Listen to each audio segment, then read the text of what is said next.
C'est bon, tu peux lancer.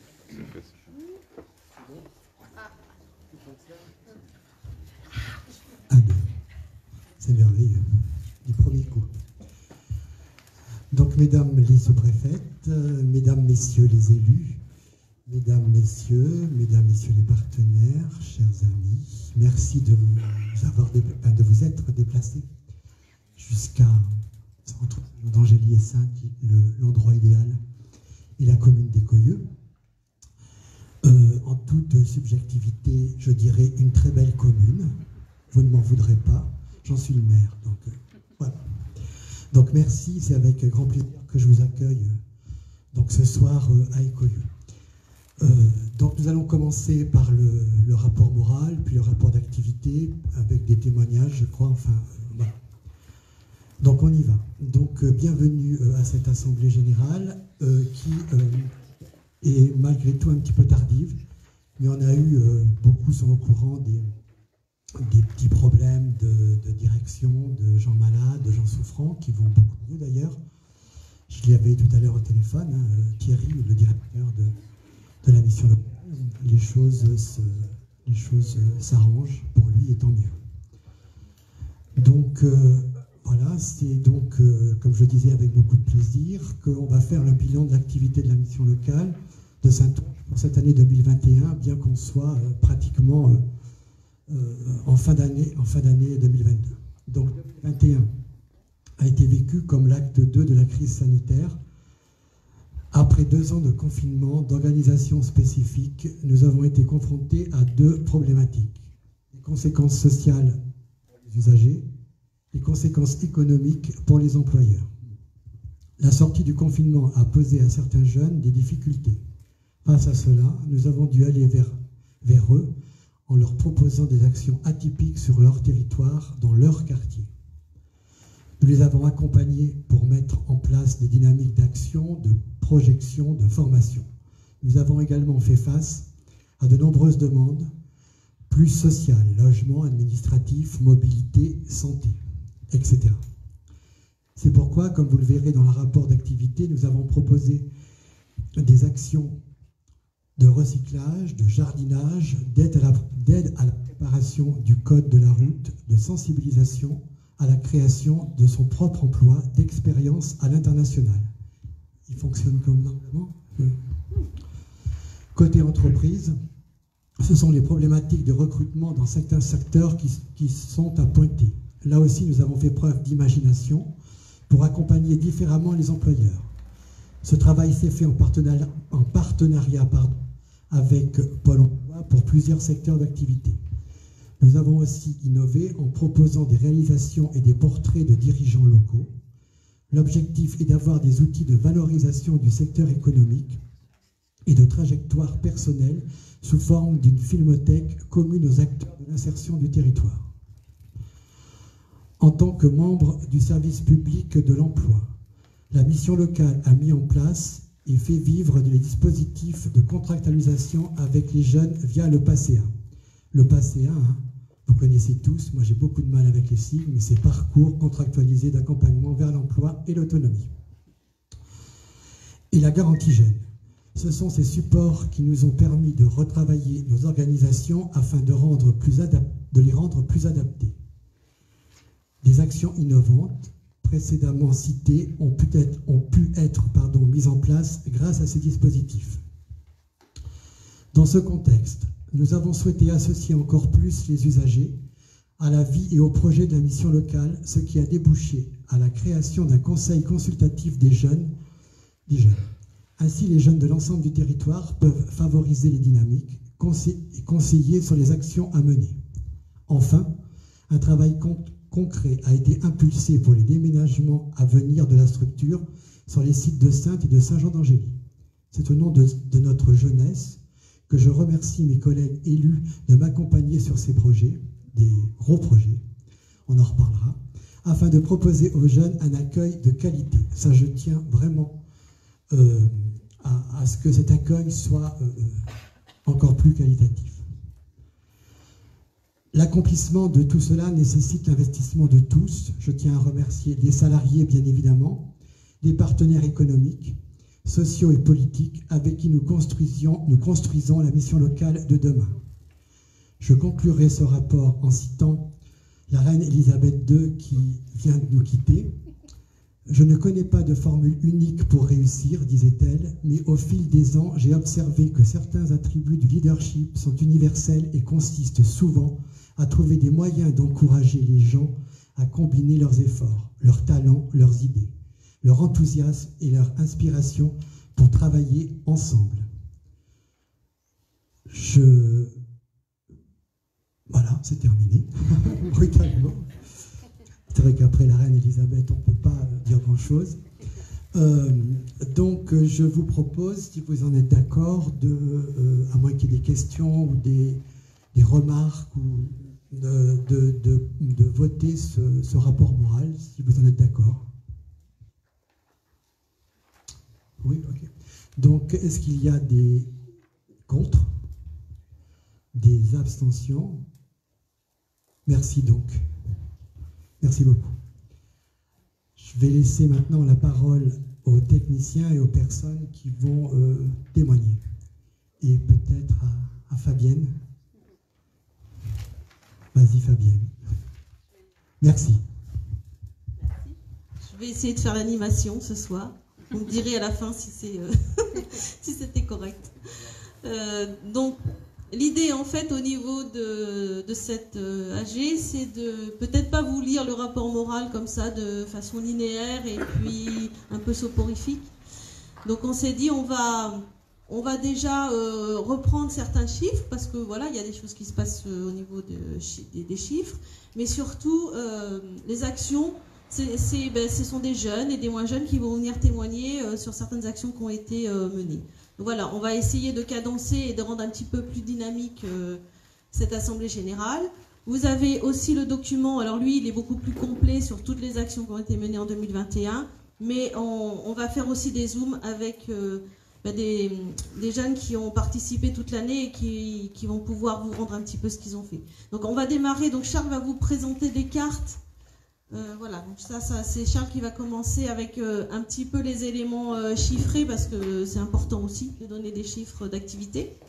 Et du coup, derrière, après, on partira sur le cœur de métier, parce qu'avec Séverine, on aura un petit moment pour reprendre quand même la base du travail qui est fait en mission locale, et les témoignages sur les actions. Voilà un petit peu la teneur du rapport d'activité.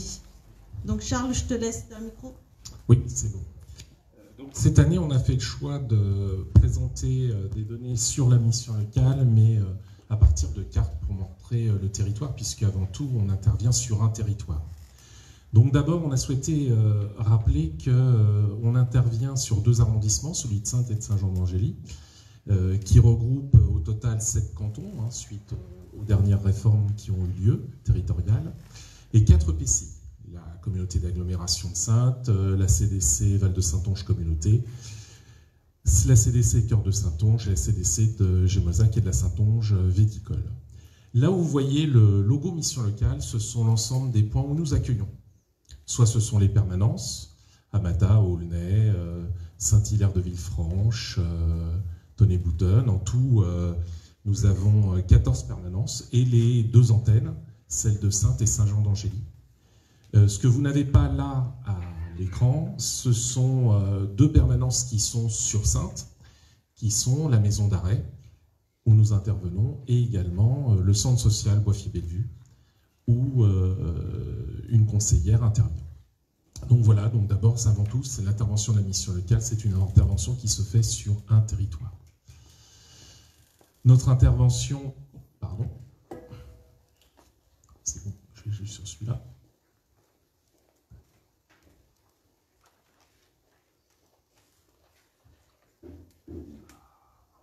Excusez-moi. Voilà. Donc là, vous revoyez les 4 communautés de communes sur lesquelles nous intervenons. Donc évidemment, la plus grosse masse des jeunes accueillis est sur la CDA de Saintes.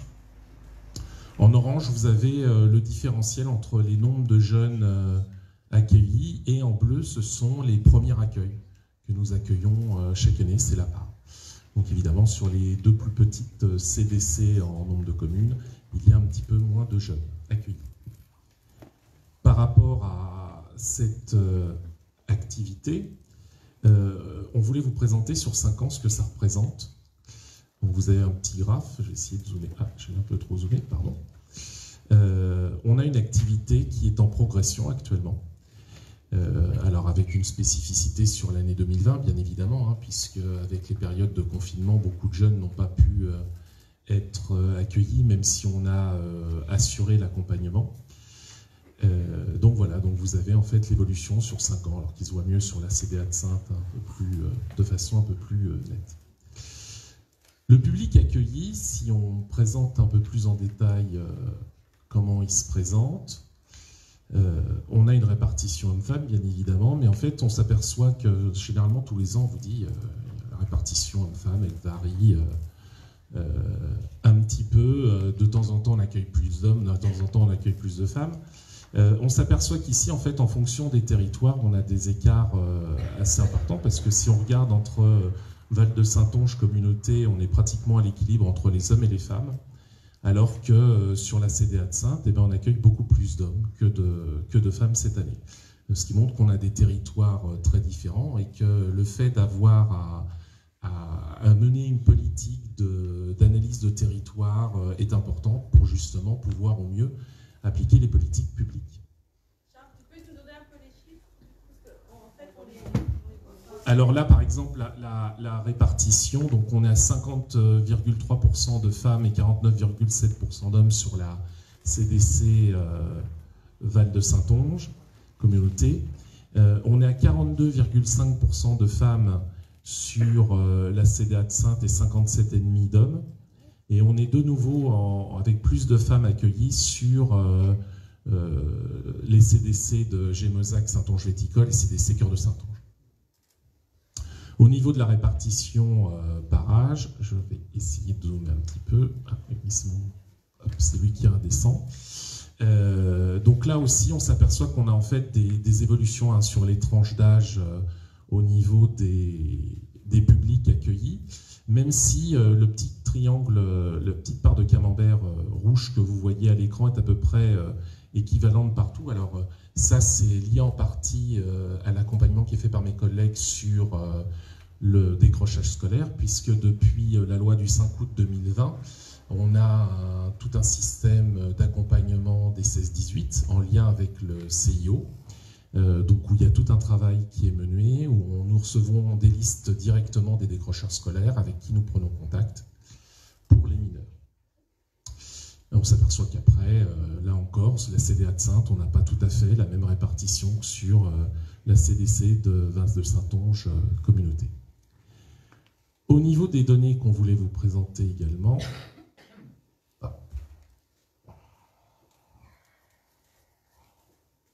celui-là je passe.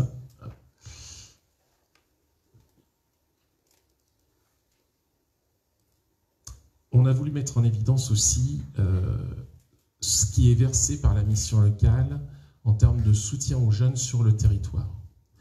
Au niveau de la mission locale de l'Ars-Saintonge, ça représente pratiquement 1 500 000 € qui est distribué à l'année.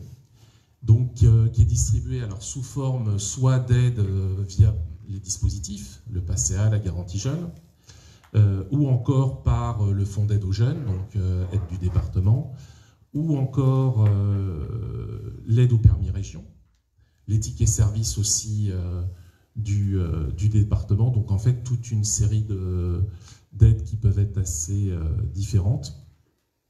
Donc évidemment c'est sur la partie de la CDA de Saintes qu'on distribue le plus, mais c'est là aussi qu'on a le plus de jeunes accompagnés, ce qui semble assez logique.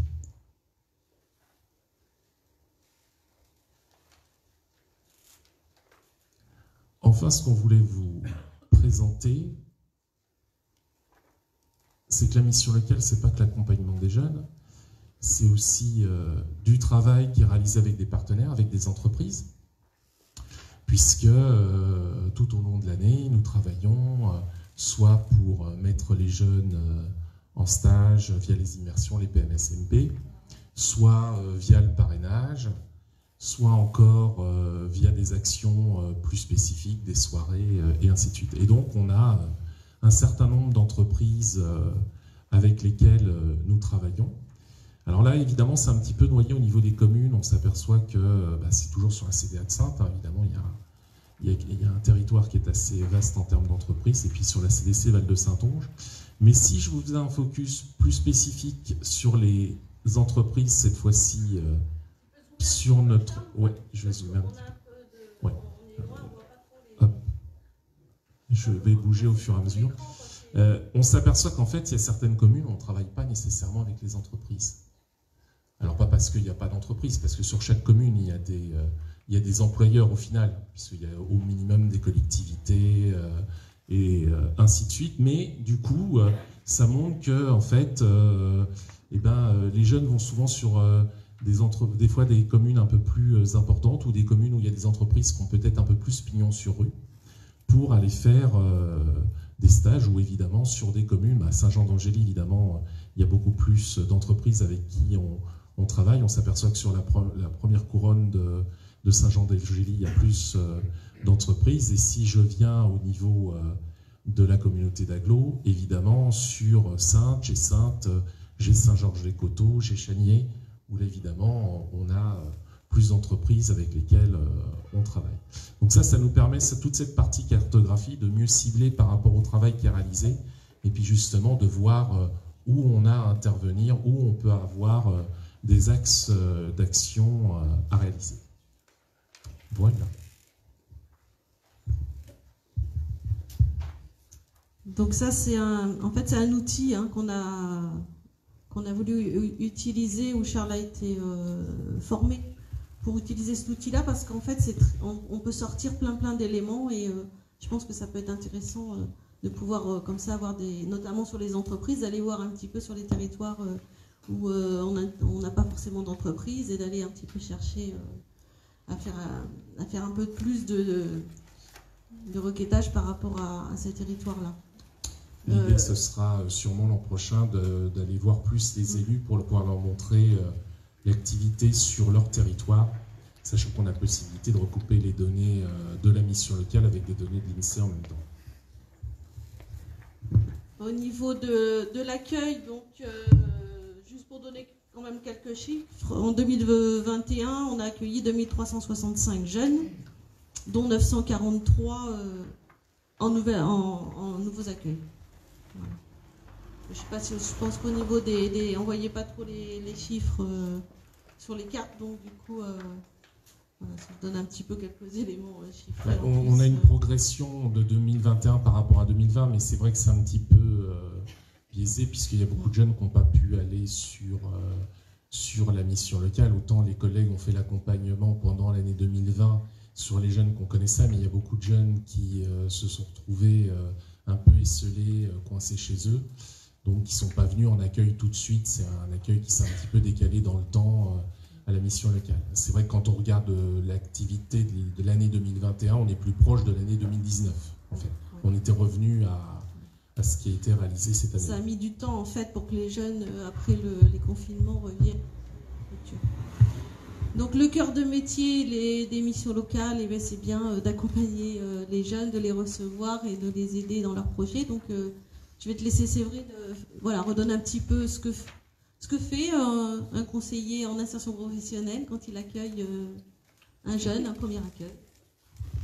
Donc déjà, la première étape, c'est les collègues de l'accueil, du coup, soit par téléphone, soit en face à face. Ça peut être des rendez-vous pris directement par les jeunes, par les parents, par les partenaires.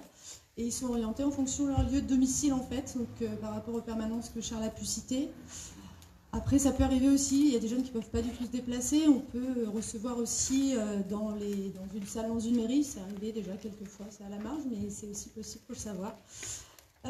Et nous, donc, on reçoit le jeune et on va, ce qu'on appelle, poser un diagnostic en fonction de ce qu'il a besoin, qui peut revêtir différentes formes. On est sur l'aide au logement, la santé, la mobilité, l'emploi. Je lis parce que j'ai peur d'oublier quelque chose. La formation, l'accompagnement à l'émergence de projets, la mobilité internationale, mais aussi les loisirs. Donc voilà, tout cet accompagnement qu'on dit global. On trouvait que c'était important de le reposer Voilà, et puis ensuite, ils partent sur des actions un peu plus spécifiques ou qui vont vous être présentées. Voilà, donc c'était l'idée de bien placer le fait que le cœur de métier, c'est le conseiller qui accueille les jeunes et qui va voir qu'est-ce qu'on peut lui proposer en fait dans notre mission locale. Donc pour démarrer les témoignages, on va commencer par le Sénégal. Voilà, je vais vous faire un petit peu voyager. Et on clôturera par un autre pays, mais c'est la surprise. Donc je vais demander à Odile et puis Alexia de venir témoigner. Je vais vous donner le micro toutes les deux. Et puis je te laisse présenter le chantier. Donc, je vais vous présenter rapidement le chantier Sénégal qui a eu lieu en décembre 2021. Il a eu lieu en lien avec la mission locale de Techno Ouest. Donc, si je me trompe, parce que je n'y ai pas participé, Alexia, des compléments. Donc, ils sont partis en novembre pour 3 semaines à peu près. Pour faire un chantier école au niveau du Sénégal. Donc Alexia, moi je vais vous poser quelques questions par rapport à ça. Déjà, ce projet, qui vous en a parlé? Ça a été ma conseillère mission locale, donc Anaïs à Saint-Jean-d'Angély, qui m'a proposé si ça m'intéresserait. Vous étiez sur un dispositif? Oui, la garantie jeune.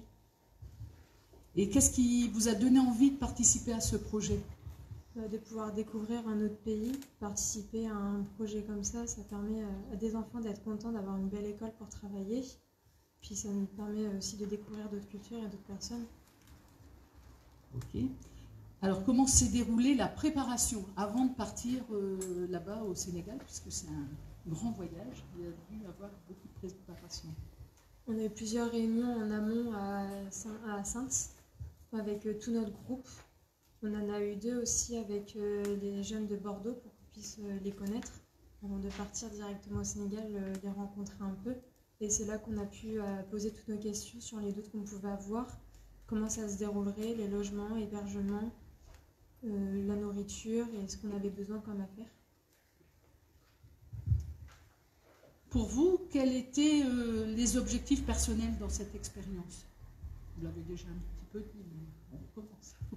Aussi la confiance en soi, parce que partir de chez soi, surtout loin comme ça, quand c'est la première fois, ça peut être difficile.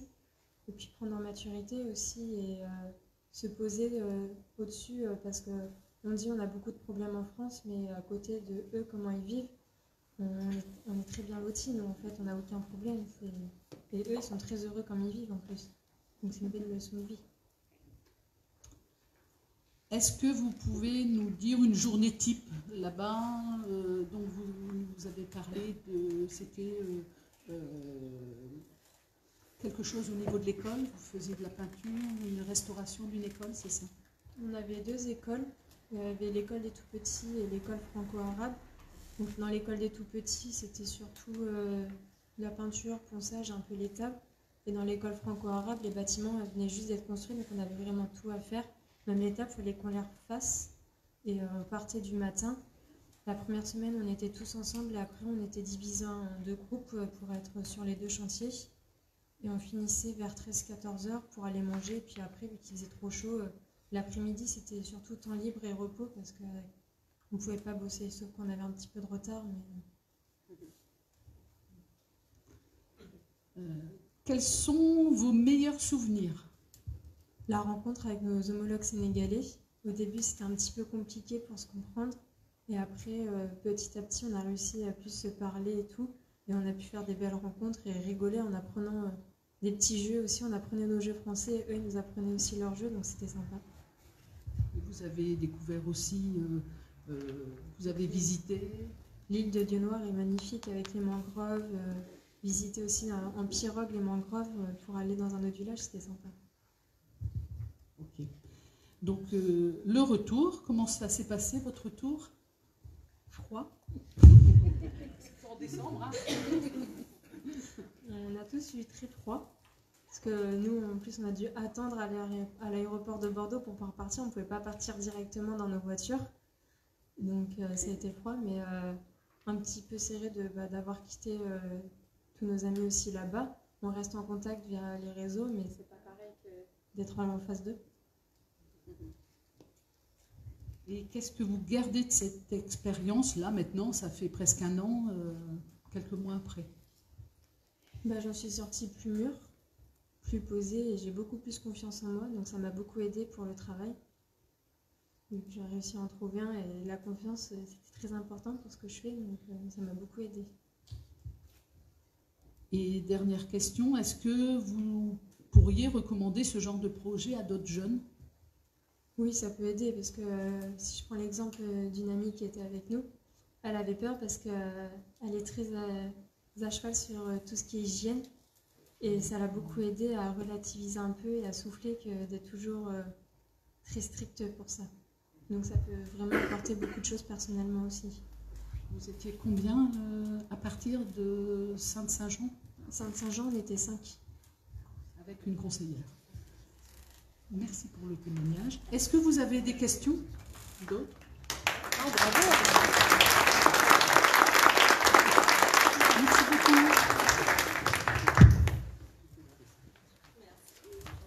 Merci. Donc vous avez compris un petit peu le système qu'on a mis en place. Les conseillers vont interroger, vont poser des petites questions, vont échanger avec les jeunes qui vont témoigner. Donc voilà, on va essayer de continuer. Donc la suite avec, donc au niveau de la... Alors nous pour l'instant on va rester sur la garantie jeune, puisque 2021 on était sur la garantie jeune et qui n'ont pas encore en contrat engagement jeune. Donc je vais demander... Donc je ne sais pas qui est-ce qui démarre, Léa ou Dominique, avec... Donc venez tous les quatre, allez, ça va. Venez tous les quatre.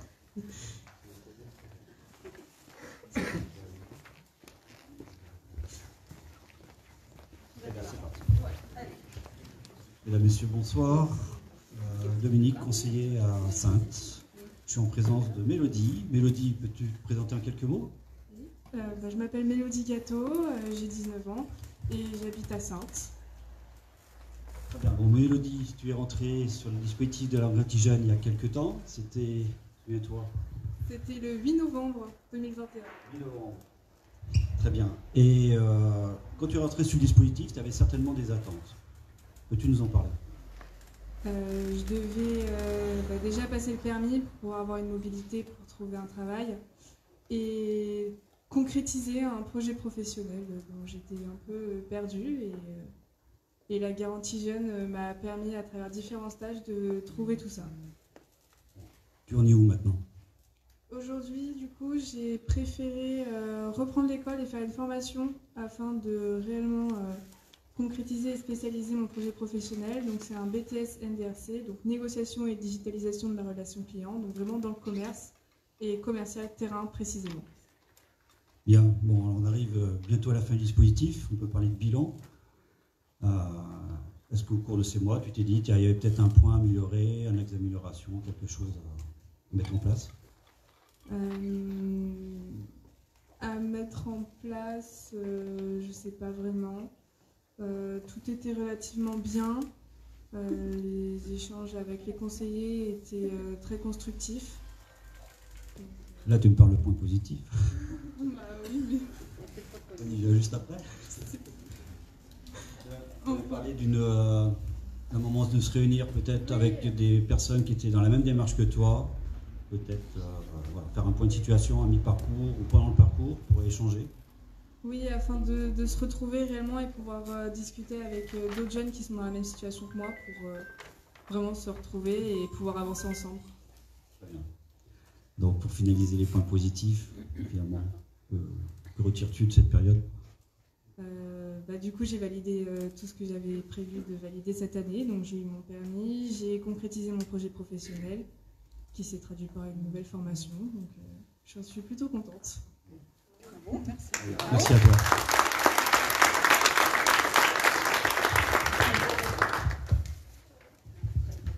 Donc bonjour, moi je suis Léa, conseillère aussi sur le dispositif Garantie Jeune et du coup je suis avec Clarisse. Tu te présentes? Je m'appelle Displan Clarisse, j'ai 21 ans et j'habite à Soulignan. Donc tu es rentrée sur le dispositif Garantie Jeune en novembre 2021. Donc il y a presque un an. Quelles étaient tes attentes du coup au début? Alors au début, donc je ne savais pas que ça existait. Donc c'est ma première conseillère qui m'en a parlé. Et du coup, j'ai été postulée, non, mais voilà, orientée. Et du coup, ça m'a permis d'avancer sur les CV, les lettres de motivation et comment aller aborder des entreprises. Tout à fait. Donc, du coup, aujourd'hui, quel a été ton parcours? Alors, j'ai fait un service civique de 8 mois à l'école de Port-d'Envaux avec les enfants handicapés. Après, donc là, j'ai laissé les 2 mois d'été le temps de me faire souffler. J'ai juste fait 1 mois, j'ai fait tout le mois de juillet au centre de loisirs à la Vallée. Et du coup, ils m'ont recontacté et du coup, je travaille là-bas pour l'instant. S'il y avait du coup à la fin de ce dispositif, pour toi, quelques petites choses à améliorer, ça passerait par quoi?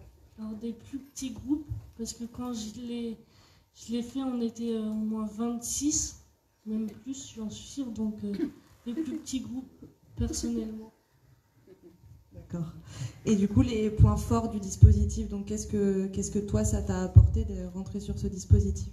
Alors ça m'a apporté de la confiance en moi, parce que je ne savais pas comment aborder les entreprises. Enfin, je savais, mais pas exactement. Et les conseillers aussi, on a un lien presque continuel. Donc, voilà. Très bien, merci. Merci à vous. Donc voilà, démonstration de ce que peut être les dispositifs d'aide à l'accompagnement renforcé.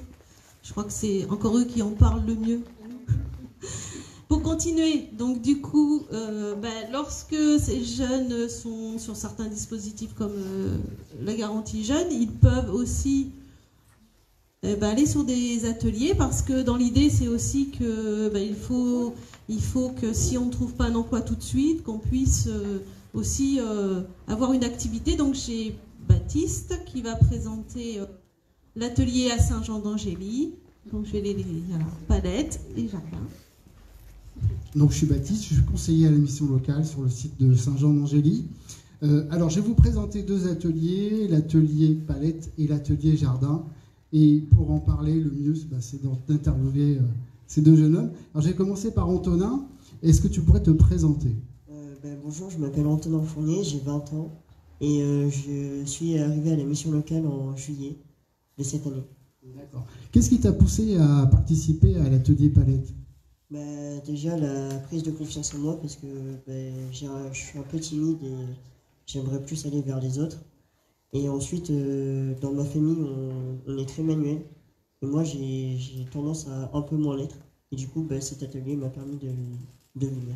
Familiarisé avec le bricolage, etc. D'accord. Est-ce que tu pourrais nous dire comment s'est déroulée la semaine? La semaine, en soi, s'est bien passée. Au début, le temps a fait qu'on était tous renfermés à l'intérieur.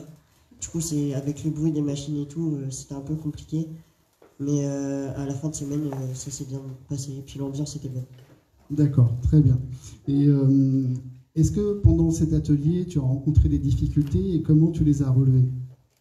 Oui, du coup, ce que je viens de dire avec le temps, il y a eu le temps qui a fait que il y a eu ces difficultés-là, et puis la patience. Je suis un tempérament pas trop patient, mais cet atelier m'a permis de l'être plus. Parce qu'il faut revenir régulièrement sur les côtes et puis suivre le plan. D'accord. Et qu'est-ce que tu dirais à un jeune qui souhaiterait participer à cet atelier pour le motiver? Déjà l'ambiance en soi, parce que moi aussi j'étais un peu stressé au début, mais comme toi tu nous as aidé à changer, et voilà, franchement. C'est une belle expérience. D'accord, très bien. Et écoute, merci. Je vais maintenant. Tu nous as pas dit ce que tu avais fait. Qu'est-ce que tu J'ai fait un atelier, un meuble pour mettre des soldats de plomb dessus. Donc en une semaine, il a fait ça. Voilà, effectivement. Alors je vais passer maintenant la parole à Tony. Tony qui intervient sur l'atelier Jardin. Est-ce que tu pourrais te présenter en quelques mots? Moi, je m'appelle Tony, j'ai 20 ans et j'ai plusieurs passions comme la photographie, les poèmes, les vidéos. Donc tu es quelqu'un de créatif. Qu'est-ce qui t'a poussé à intégrer l'atelier jardin? C'est mon conseiller, Monsieur Thérault, qui m'a proposé cette activité. Et moi, je n'étais pas manuel de base, mais je me suis dit pourquoi pas tenter, c'est une expérience. Et je vais tenter, voilà, tout simplement. Et à quelle fréquence tu interviens sur l'atelier jardin? Moi, j'allais tous les soirs arroser les plantes, m'en occuper. Donc, tous les soirs, ensuite, j'ai espacé pour laisser aux plantes et aux fruits le temps de mûrir. C'est vrai que Tony intervenait le soir, parce que, comme vous l'avez remarqué, on a eu la canicule, donc sans lui, il n'y aurait pas eu de légumes, donc j'en remercie vraiment. Et alors justement, qu'est-ce que tu as récolté? Des tomates, beaucoup de tomates. Des tomates, je sais pas comment on appelle ça, les tomates, les cœurs de bœuf, les grosses tomates, des tomates que j'avais jamais vues, c'était des tomates un peu plus foncées, pas rouges, plutôt violet. Oui, voilà. Super. Et qu'est-ce qui t'a poussé à participer à cet atelier? Parce que je sais pas, j'avais envie de découvrir des choses. Et vu que mes parents ils faisaient du jardinage, je me suis dit pourquoi pas tenter à mon tour d'en faire, et puis maintenant j'en fais. Qu'est-ce qui te plaît le plus dans cet atelier? C'est le fait que ça soit calme. En plus, on est en relation avec la nature et on peut prendre du temps pour nous et discuter avec d'autres personnes. Ça nous permet de faire des rencontres. Donc toutes ces choses font bien. Et qu'est-ce qui te plaît le moins alors? Rien. Enfin, je sais pas. Je vois pas. Qu'est-ce que tu dirais à un jeune qui souhaiterait participer à cet atelier? Que même s'il n'était pas manuel, même s'il n'est pas manuel, faut qu'il tente parce que ça pourrait lui plaire, ça pourrait être une belle découverte. Merci à tous les deux pour votre témoignage.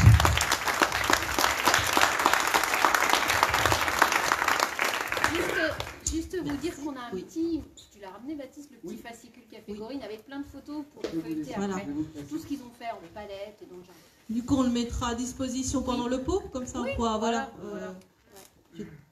ça fait quand même déjà plusieurs années que l'atelier palette existe, donc on commence à avoir pas mal de mobilier qui a été... c'est bien. Donc pour continuer, on va passer plus sur la partie relations entreprises. Donc j'ai un petit souci parce que j'avais le témoignage d'un chef d'entreprise de Saintes, donc Monsieur Moget, qui m'a appelé absolument désolé hier, il a un gros souci de santé.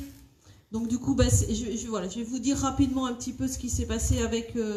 en fait, il devait venir témoigner sur la relation que l'on a avec un club d'entreprise qui s'appelle DCF, sur Saintes. Donc ce sont les dirigeants commerciaux de France. Donc on fait un gros travail avec eux et ils ont une petite action qu'ils appellent Don Quichotte et qui le club en fait veut mettre en place des actions pour aider les jeunes. Donc ça fait déjà depuis l'année dernière qu'on travaille ensemble avec ce club.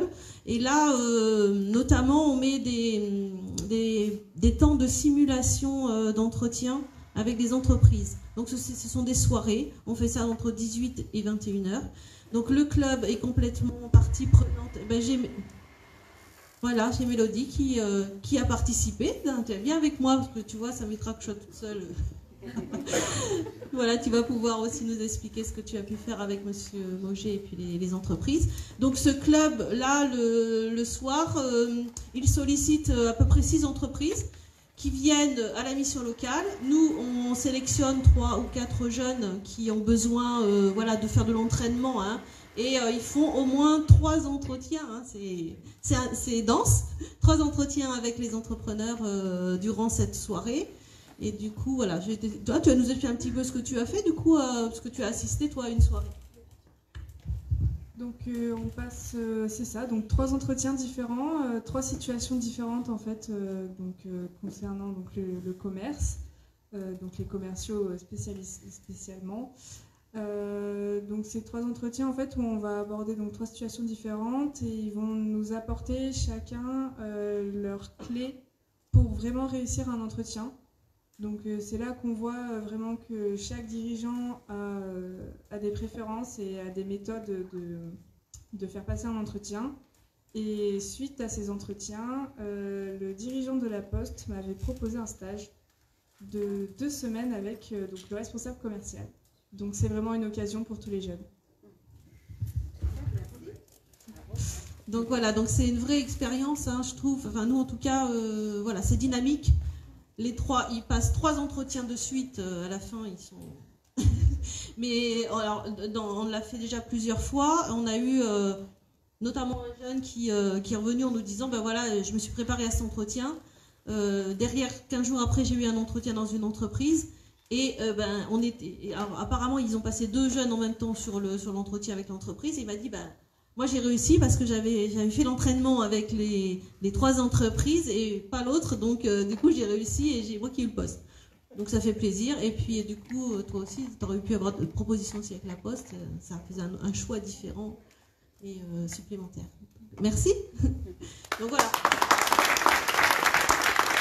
Je n'irai pas plus loin par rapport à cette expérience-là. C'est dommage que M. Mauger n'a pas pu nous expliquer de vive voix. C'est quelqu'un qui est très dynamique aussi sur l'association, puisqu'il vient aussi faire des petits modules avec les jeunes Garantie Jeunes ou CEJ maintenant. Alors c'est quelqu'un qui a une entreprise de numérique et d'informatique. Donc il fait des modules intéressants autour des dangers, notamment des réseaux.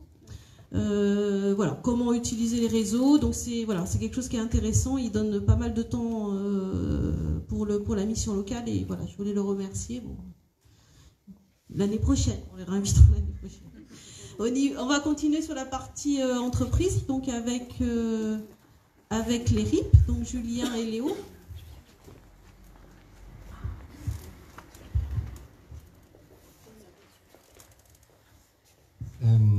Donc, bonjour à tous. Pour ceux qui ne savent pas ce que c'est, l'ERIP, c'est l'espace régional d'information de proximité. C'est un service qui est proposé par la région et aidé par le Fonds social européen, dont l'objectif est d'accueillir tout le monde. C'est une spécificité à la mission locale, quel que soit l'âge ou la situation. Chacun d'entre vous, si vous avez une question sur les métiers, les formations, l'orientation, la création d'entreprise, vous pouvez venir à la mission locale et sur l'ERIP, il y aura quelqu'un pour vous renseigner et vous orienter éventuellement vers les bons partenaires s'il y a besoin. Je ne vais pas m'étaler sur tout ce qui a été fait dans ce cadre-là, c'est un consortium, on travaille avec tous les partenaires, Pôle emploi, Cap emploi, le CIDFF et ainsi de suite. Mais l'objectif étant de donner le maximum d'informations sur le territoire, sur les métiers et les formations au public. On a recruté au mois de juin Léo, ici présent, qui m'a aidé à essayer de créer cette chaîne YouTube qui va vous expliquer à quoi ça sert et comment ça fonctionne. Alors bonjour à tous. Donc notre playlist ERIP en fait elle se décline en 3 parties. Donc on a les informations collectives, les vidéos d'entreprise et les parcours de professionnels. Donc les informations collectives, c'est les professionnels du territoire qui viennent parler de leur métier. Donc on s'est rendu compte que c'était compliqué de réunir tout le monde à un moment donné, à un moment précis, en même temps. Et donc nous on a décidé de capter ces moments. Donc c'est des captations qui sont très longues, donc parfois soporifiques. Donc on a décidé de les time-coder, c'est-à-dire mettre des chapitres. Et donc en fait si qui que ce soit est intéressé par tel sujet, il peut directement se rendre à l'endroit en question. Donc, je ne sais pas si on peut le voir. Voilà. Donc là, en fait, on a un timecode. Et donc, par exemple, si on est intéressé par les convoyeurs de fonds, on va à la minute, on va à 25-50. On clique directement dessus. Sûreté, est-ce que j'ai oublié des choses? Ouais, il y a convoyeur de fonds aussi qui peut être intéressant. Voilà. Je peux enlever le chat.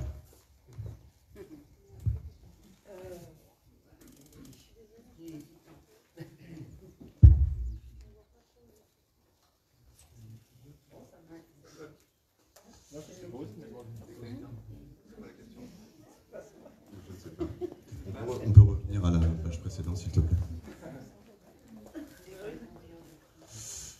Voilà. Après, on a donc les vidéos d'entreprise. Donc ça, on n'a fourni pendant la période juin-décembre. Donc on s'est contenté d'en fait rapatrier les vidéos que les entreprises avaient faites elles-mêmes, avec leur autorisation évidemment. Donc ça, on en a, mais ça ne concerne pas la période. Et après, il y a les parcours de professionnels. Donc là, moi, je suis allé à la rencontre des professionnels du territoire avec ma petite trame de questions. Donc, je leur demande de se présenter, de décrire leur poste, leur parcours, ce qu'ils aiment dans leur métier, et s'ils ont des conseils à donner aux jeunes qui sont potentiellement intéressés par le métier. Voilà, et donc l'objectif, c'est de valoriser des métiers qui sont considérés comme peu attractifs. Voilà. Peut-être qu'on peut regarder la vidéo de Chalvignac. Donc ça, c'est la première vidéo qu'on a faite. Non, c'est pas cette playlist. Mais on a, comme l'entreprise Chalvignac, qui se trouve à Jarnac-Champagne, doit déménager bientôt sur Saintes, et qui avait des recrutements de soudeurs prévus.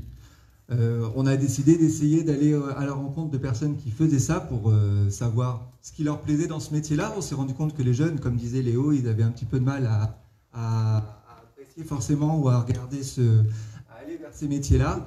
Et pareil, les professionnels, parce qu'il y a les jeunes, mais les professionnels aussi, on avait un peu de mal à aborder cette question-là. Et comment est-ce que j'en parle à un jeune et qu'est-ce que je lui dis pour lui donner envie d'aller venir travailler en tant que soudeur. Donc la meilleure façon d'avoir cette information-là, c'est d'aller la chercher à la source, aux gens qui travaillent et qui aiment ça. A priori, s'ils restent dans leur travail, c'est que, a priori, ils aiment ça. Donc, Léo a fait ça, très bien, et il est allé en rencontrer 3 à Jarnac-Champagne pour les interviewer, et voilà ce que ça donne.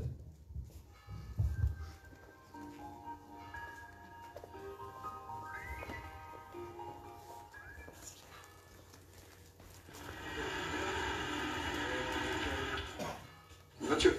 Alors moi je suis aux accessoires, donc j'installe les portes, tout ce que tu veux sur les cubes. Steven Sprance, j'ai 36 ans et ça fait 1 an et demi que je travaille à Chalvignac en tant qu'opérateur de machine. Je m'appelle Robin Rivera, j'ai 25 ans et je travaille chez Chalvignac depuis 2 ans et demi. Moi je suis coordinateur soudeur pour le groupe et je m'occupe aussi du développement des nouveaux process.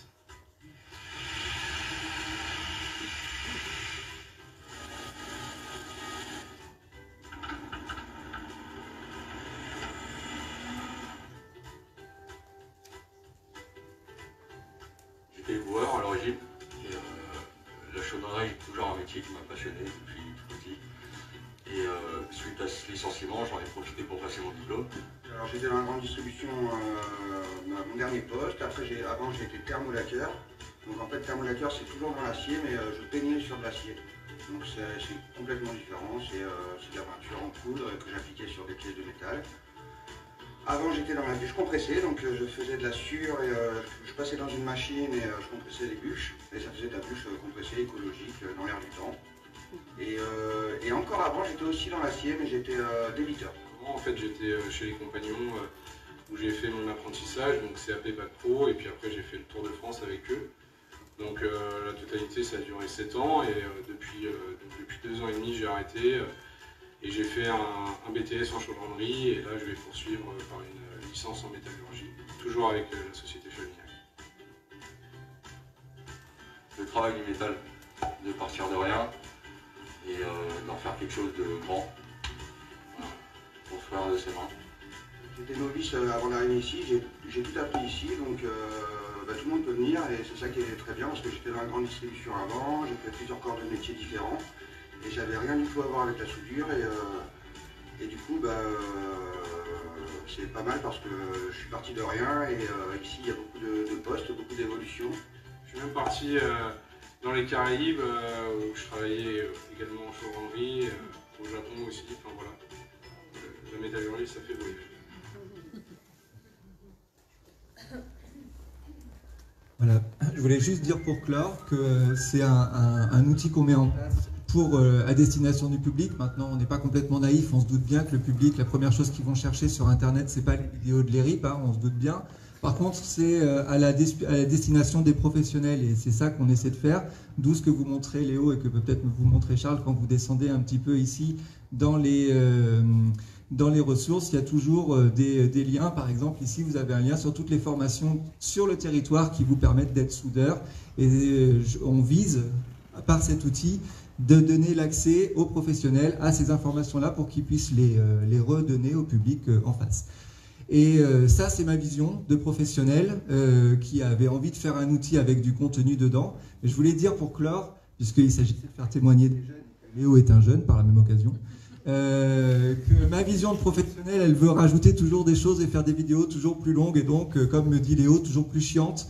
Et par la même occasion, le fait de travailler avec Léo pendant 1 an et demi, il a pu m'apporter son œil, d'abord m'apporter de jolies images, et puis aussi être en capacité de me dire il faut réduire là, parce que personne ne va regarder jusqu'au bout, et puis ça va pas être intéressant, et ça va pas accéder au public. Et lui, il a pu travailler un petit peu, de passer du côté d'artiste qui fait sa vidéo comme il le veut, à quelqu'un qui se plie un peu à quelques contraintes institutionnelles, et ça c'est super.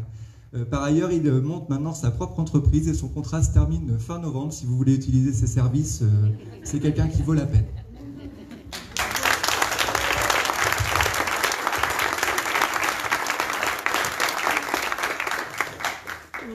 Pour continuer sur la partie un petit peu entreprise, on va aller sur le groupement de créateurs. Donc Karine, donc, qui va témoigner avec Pauline, c'est ça? Voilà.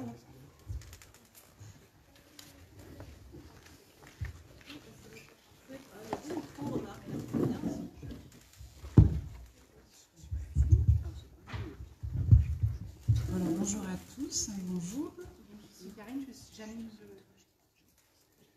le groupement de créateurs sur Saint.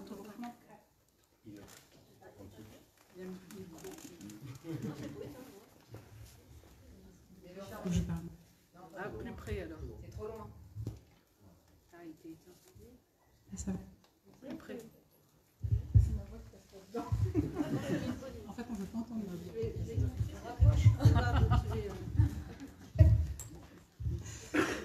Donc le groupement de créateurs, ça consiste en quoi? J'accompagne les jeunes et les moins jeunes à travailler sur l'émergence de leur projet. C'est-à-dire qu'ils partent d'une idée, ils ont une idée d'une entreprise ou d'un projet, et ensemble, on va faire évoluer cette idée pour arriver soit sur la création de l'entreprise, soit après peut-être repartir sur des études ou autre chose. Donc là, du coup, j'ai accompagné Pauline. Bonjour. Et est-ce que vous pouvez nous dire, Pauline, qu'est-ce qui vous a emmené déjà à la mission locale et comment vous avez découvert le groupement de créateurs? À l'origine, du coup, c'est que je me plaisais plus dans le travail que j'exerçais. C'était de la vente de glace et de la fabrication de glace. Et on m'avait parlé de ce dispositif que je connais, enfin j'ai une amie qui s'est reconvertie grâce à la mission locale.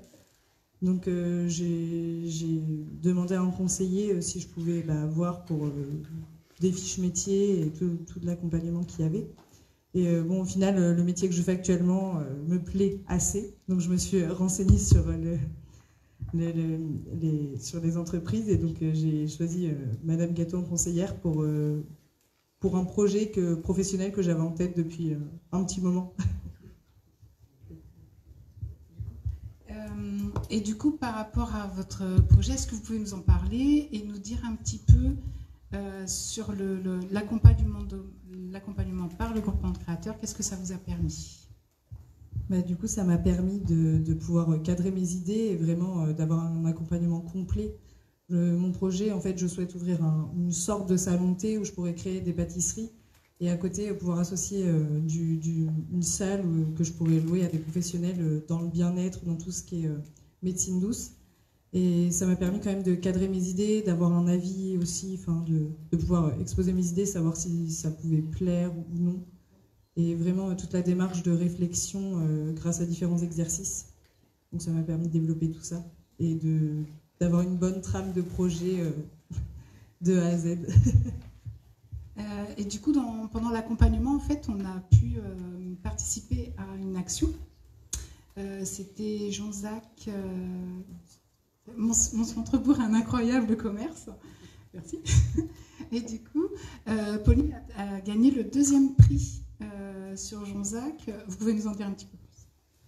Oui, du coup, il fallait présenter son projet, justement, faire un pitch, et avec plusieurs professionnels, des banquiers, d'autres personnes d'autres missions locales, ou même tout ce qui est comptable et d'autres professionnels, on avait 2 jours où on était avec 6 personnes en tout qui nous donnaient leur point de vue et leur manière à eux de présenter les choses. Et du coup, grâce à ça, ça m'a donné aussi d'autres idées pour mon projet. Et ça m'a permis de voir si mon projet pouvait plaire à d'autres personnes et de le tester sur un échantillon de personnes variées. Oui, parce que l'action se passait vraiment dans le village de Jonzac. Et du coup, on était... Donc il y avait... La ville, pardon. Personne n'a entendu. La ville, pardon. N'allez pas le colporter parce que ce serait mal vécu. Et du coup,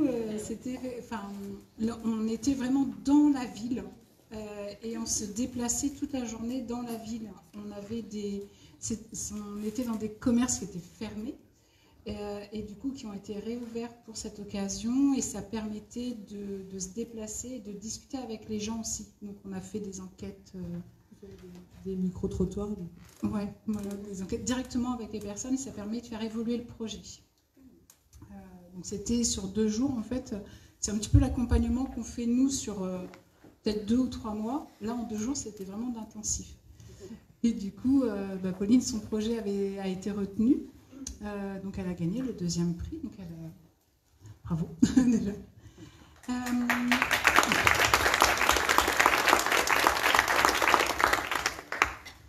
Mais du coup, travailler le projet, ça vous a donné aussi d'autres idées en termes de formation.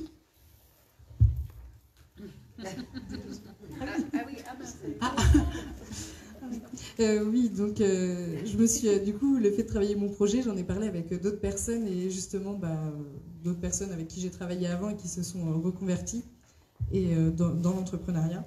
Et j'ai appris qu'il y avait une formation à La Rochelle à l'université. C'est la formation D2E, c'est un diplôme d'étudiant entrepreneur et justement ça permet de prolonger l'accompagnement de la mission locale entre guillemets car c'est à peu près le même type d'exercices qui sont proposés sur 5 mois et c'est que ça a un niveau de diplôme Bac+2 et ça permet de créer son business plan et d'avoir des bases solides sur tout ce qui va être aussi communication et avoir plusieurs professeurs spécifiques dans un domaine. Et donc voilà, après pour démarcher tout ce qui va être les banques ou même tous les professionnels auxquels j'aurai affaire par la suite, ça peut être très intéressant. Et du coup, maintenant, la suite, en fait, vous avez 2 projets. Parce que là, il y a D2E qui est là pour la formation et pour être diplômé. Mais du coup, il y a 2... Et du coup, vu que je garde quand même contact avec certains anciens collègues avec qui j'ai fini par nouer certains liens, j'ai aussi une proposition de travailler au Canada pendant 5 mois sur un bateau en cuisine et pâtisserie. Et pour l'instant, je suis en réflexion. Mais je verrai si après mon diplôme, je fais ça ou si je me lance directement. Ça pourrait me faire de l'expérience en plus.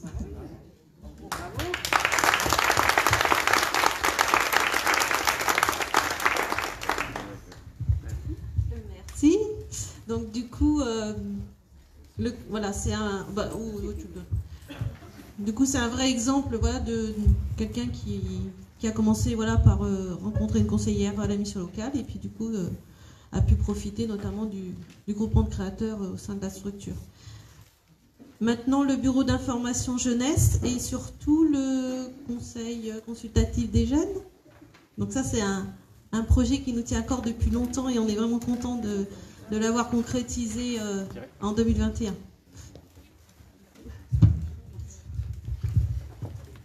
Bonsoir, donc Thierry, en charge du bureau Info Jeunesse. Je te laisse te présenter. Bonsoir, du coup moi c'est Solène, j'ai 24 ans et je fais partie d'une des sessions du contrat engagement jeune. Voilà. Du coup on va vous parler du CCJ. Et sachant que je suis présente au CCJ que depuis cet été, Thierry, je vais te poser la question, comment ça a débuté? Est-ce que tu pourrais nous expliquer un petit peu? Alors ça partait d'une volonté politique de la mission locale de mettre en place un conseil consultatif des jeunes pour favoriser le lien entre l'institution mission locale et la jeunesse. Voilà, avoir un regard des jeunes sur ce qu'on fait et aussi permettre aux jeunes d'avancer dans leurs projets, dans leurs envies. On va y revenir. Donc on a été mandaté au niveau du bureau Info Jeunesse pour avancer sur ce projet. J'ai suivi une formation, ensuite on a mobilisé Enzo en mission de service civique, qui était en mission sur la participation citoyenne des jeunes. Et puis voilà, il y a eu tout un travail sur de sondage auprès de la jeunesse, des réunions d'information qui ont été organisées aussi sur les différents territoires qu'on a vu avec Charles tout à l'heure, Saint-Jean-d'Angély, Gémozac, Saint-Porcher, Saintes. Voilà. Et puis après ces réunions d'information, pour parler du CCJ, il y a eu une journée de lancement. Donc finalement, les jeunes qui ont participé à ces réunions d'information ont pu participer à cette journée de lancement. Et en fait, Amdoul, tu étais là, toi, la journée de lancement. On a oublié Abdoul. Donc, je te laisse te présenter. Bonjour, je suis Amdoul, j'ai 22 ans et j'ai été aux journées de lancement du CCJ, Conseil consultatif des jeunes. Et on a fait une petite sortie sur comment ça s'appelle, la baie de Fondous. Et on était plusieurs jeunes de la Sainte-Rose et Gémozac et Saint-Jean-d'Angély. Et du coup, on a pu rencontrer le directeur de la mission locale, M. Thierry Adonis, voilà. Et du coup... J'ai essayé de prendre sa place, je crois, même. Il y a eu un petit jeu de chaise musicale, je voulais souvenir. Du coup, oui, il me l'a laissé en plus. Du coup, mes chers collègues, je leur dis bonjour et enchanté. Mais oui, du coup, en fait, on a pu discuter avec lui pour voir qu'est-ce qu'on pouvait faire par rapport qu'est-ce qu'on pouvait faire avec le Conseil consultatif des jeunes. Et aussi grâce à Enzo qui avait fait un sondage pour voir dans les points où on pouvait plus bosser, par exemple dans la mobilisation, dans le logement, ou même, pour des personnes qui étaient enfermées, qui avaient des passions, par exemple la musique, ou en fait tout ce qui est culture du jeu, ou acte, n'importe, et qui pouvaient venir dans le conseil consultatif des jeunes pour en parler et partager ça avec d'autres jeunes. Et du coup, après ça, on a fait le sondage et on a fait certains points par rapport à qu'est-ce qu'il allait avoir, qui allait suivre plutôt plus tard dans tout ça. Peut-être tu peux nous... Parce que là, c'était 2021, donc le dernier trimestre, ça a été plutôt un travail autour de la charte, la mise en place de réunions, Discord. Ah oui, du coup, ouais, on a travaillé sur la charte. Du coup, on s'est dit que des personnes de moins de 30 ans pouvaient rentrer dans le conseil consultatif des jeunes. Et du coup, comment ça s'appelle? La charte, on l'a écrite, mais elle n'est pas encore validée vu qu'il faut une assemblée de toutes les personnes de la mission locale, même des dirigeants, je pense, pour le valider. Et du coup, nous, on a créé une plateforme. Non, plutôt, on est rentré dans une plateforme comme les réseaux sociaux comme Instagram. Mais à part là, c'est Discord pour avoir plus de possibilités de créer plusieurs liens pour en discuter. Et du coup, il y avait plusieurs jeunes qui étaient le jour de lancement, qui avaient rejoint le conseil consultatif des jeunes.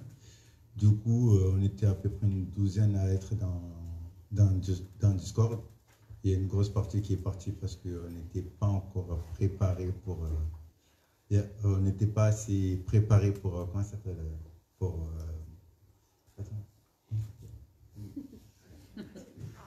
Plutôt des projets, voilà.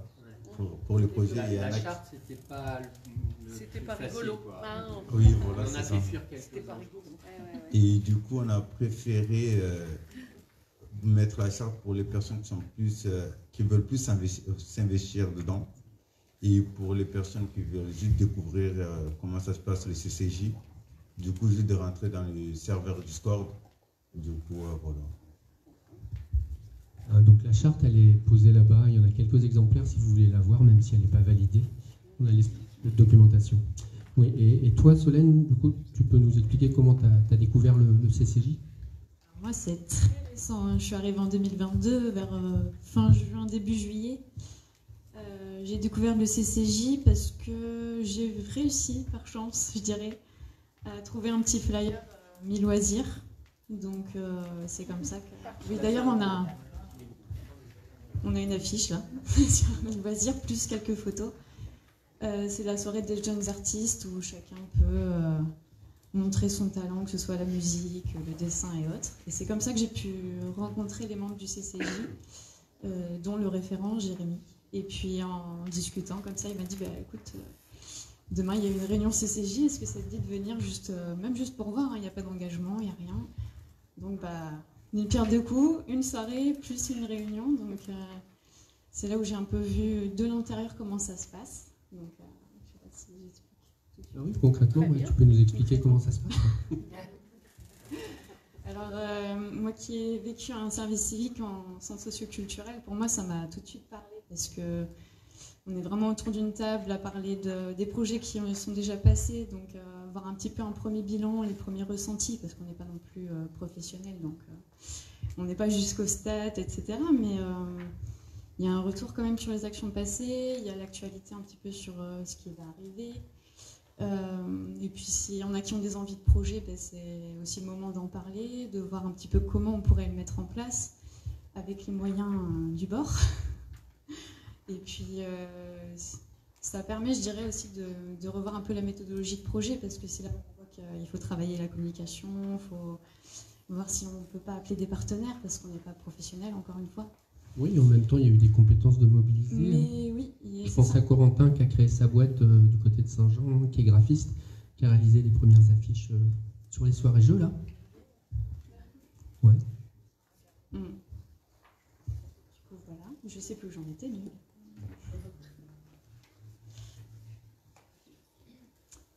Et du coup, ça c'est un petit peu ma vision, je dirais, de l'intérieur, parce que je suis arrivée à la mission locale avec cette soirée Mille Loisirs. Ensuite, le lendemain, je me retrouve dans les réunions, vraiment, des membres du CCJ. Donc, je vois qu'on a l'impulsion, nous, en tant que jeunes, de créer des projets. Mais c'est très récent, quoi. Donc, j'aimerais bien que Thierry me parle un peu plus de comment ça se passe au niveau des projets, parce que je sais qu'on peut faire appel à des partenaires un petit peu sur le territoire. Enfin, c'est ce que j'ai cru comprendre. Oui, du coup, c'est à dimension variable. Soit c'est, en effet, comme tu viens de le dire, des projets qui émergent vous, de vos envies, etc. Mais il y a eu aussi pas mal d'actions partenariales qui ne sont pas déroulées sur l'année 2021, mais on profite de cette Assemblée Générale tardive pour vous dire un petit peu ce qui s'est passé aussi concrètement comme action, quoi, même si on est en 2022. Et donc, ça a été par exemple la participation à Festidating pour mettre en relation les associations organisatrices de festivals avec les jeunes. Je crois qu'Amdoul, tu étais présent à cette occasion-là.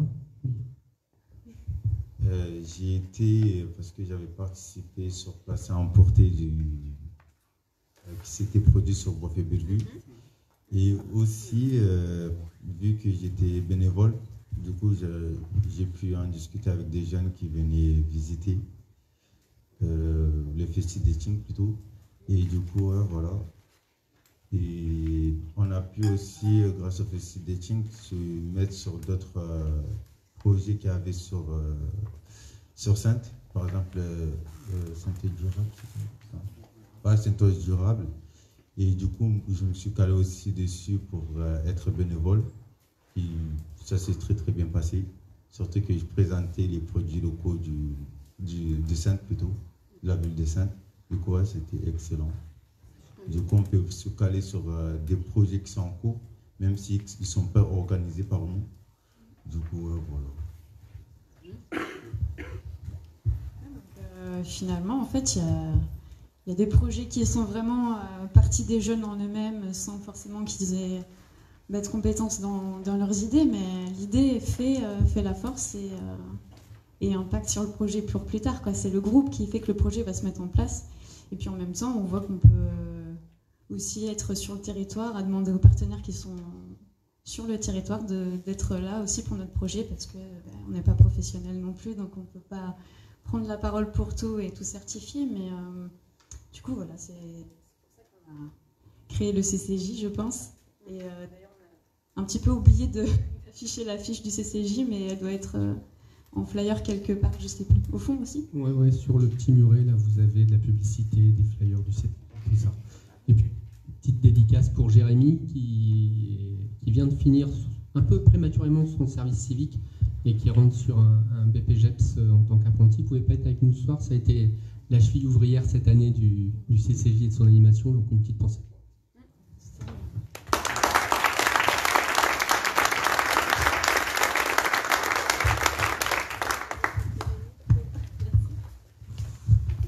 Merci, en tout cas, voilà, un bel exemple de conseil avec lequel, nous, dans l'idée, c'est aussi qu'on puisse consulter les jeunes d'une façon, au niveau de la mission locale, même dans le cadre du conseil d'administration. Voilà, c'est l'intérêt de pouvoir travailler comme ça, d'une manière un peu différente avec les jeunes. On va terminer, et on va terminer avec le Québec. Donc, je vais appeler Zora, qui est chargée de projet sur la maison départementale de la mobilité internationale. Donc, tu présentes juste rapidement le support au niveau... Okay. Donc nous, on va visualiser donc, notre groupe de jeunes, 9 jeunes qui sont partis au Québec. Donc là, ils ne vont pas témoigner donc physiquement, mais visuellement. Donc c'est un projet soutenu par le conseil départemental de la Charente-Maritime, avec l'Office franco-québécois pour la jeunesse et avec les 5 missions locales de la Charente-Maritime. Donc voilà, c'est un projet de découverte, d'immersion, de découverte interculturelle. On amène aussi le jeune à vivre sa mobilité, à vivre l'interculturalité, à vivre l'engagement. L'idée, c'est de les encourager à partir, à s'expatrier, pour découvrir le Québec, pour rencontrer d'autres jeunes, un autre CJE. Donc les CJE sont les carrefours jeunesse-emploi, qui accueillent des jeunes aussi qui ont entre 18 et 35 ans, qui sont dans une démarche d'insertion socio-professionnelle. Et l'idée, c'est d'aller rencontrer ces jeunes Québécois, d'aller à la rencontre de chefs d'entreprise, de centres de formation, de collèges, pour les amener justement à se projeter, notamment, pas uniquement en France, mais aussi à l'étranger. Donc, effectivement, la mobilité internationale, pour la mission locale, c'est un véritable levier d'insertion. On gagne un temps maximum, justement, à l'accompagnement. En fait, un jeune qui vit mobilité au Québec, du coup, ça lui permet de vivre, on émarge sur le champ de tout ce qui est de l'éducation informelle. Ils gagnent en maturité, hein, les jeunes l'ont témoigné, en confiance, en estime de soi.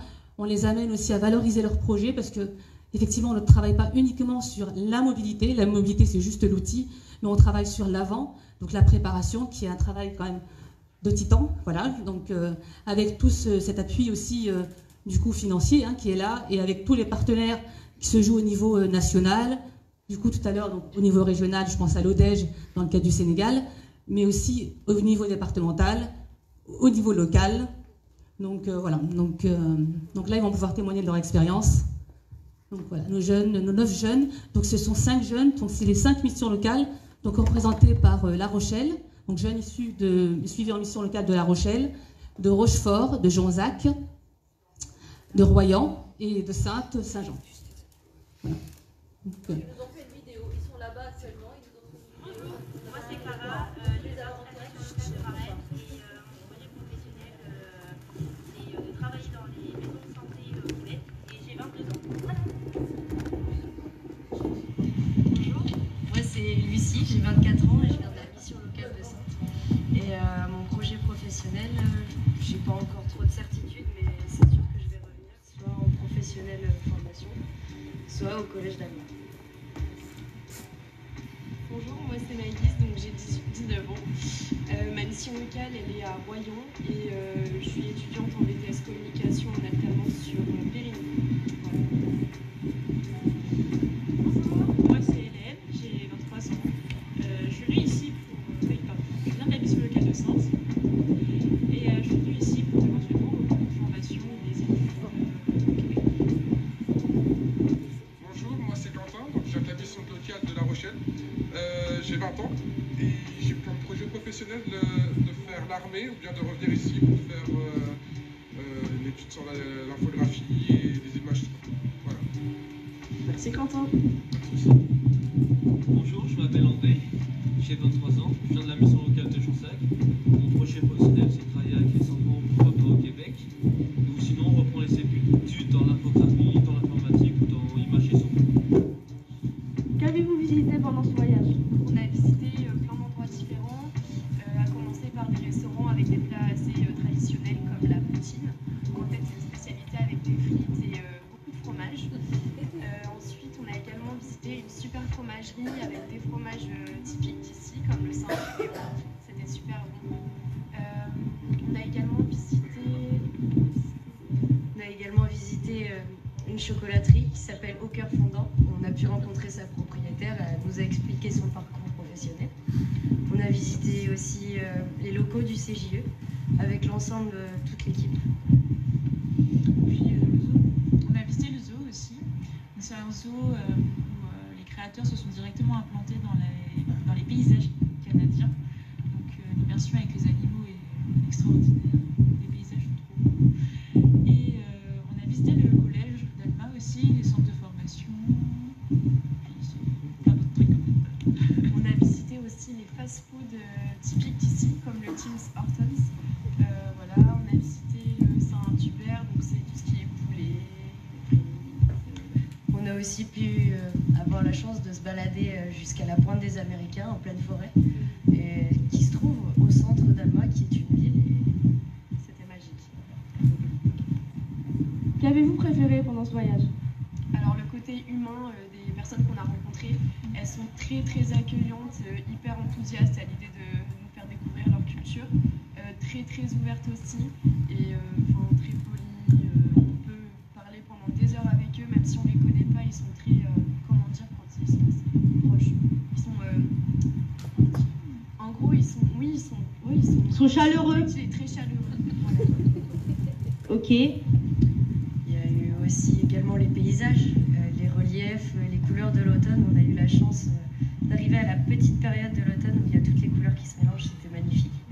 Et les structures du Vieux-Québec, on a pu se balader tout autour et c'était super. Un peu à l'américaine. Moi, ce que j'ai... Pardon, je t'ai coupé. Moi, ce que j'ai préféré, c'est les visites de centres de formation. Parce qu'on voit vraiment la différence avec les centres de formation en France. On n'a vraiment pas les mêmes moyens déjà. Puis ils sont hyper équipés. Puis même ils apprennent en moins de temps. Il y a énormément de pratiques. Il y a il y a énormément. Enfin, il n'y a pas de hiérarchie. Donc en fait, les gens se tutoient, même les élèves et les professeurs. Donc ça instaure tout de suite de la proximité, de la confiance, et puis ça aide, je pense, à apprendre. Ouais, carrément. Dans un cadre plus sympa, c'est ça, il y a plus agréable, plus motivant, moins de stress. C'est ça, ils sont pas stressés. Ah ouais, qu'est-ce qu'ils sont relax, sauf au volant.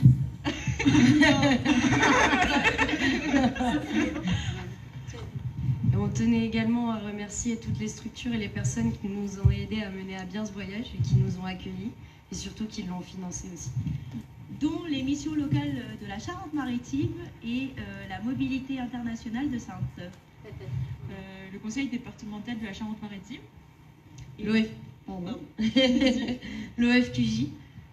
Et le Carrefour Jeunesse Emploi d'Alma, voilà, qui nous ont accueillis les bras grands ouverts, nous ont même fait à manger, on a pu échanger beaucoup avec les différentes conseillères. Ils étaient très intéressés et intéressants.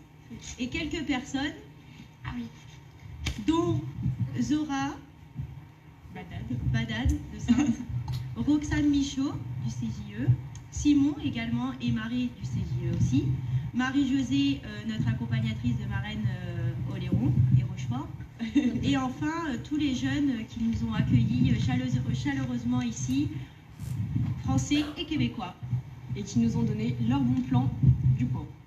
Voilà, merci. Merci.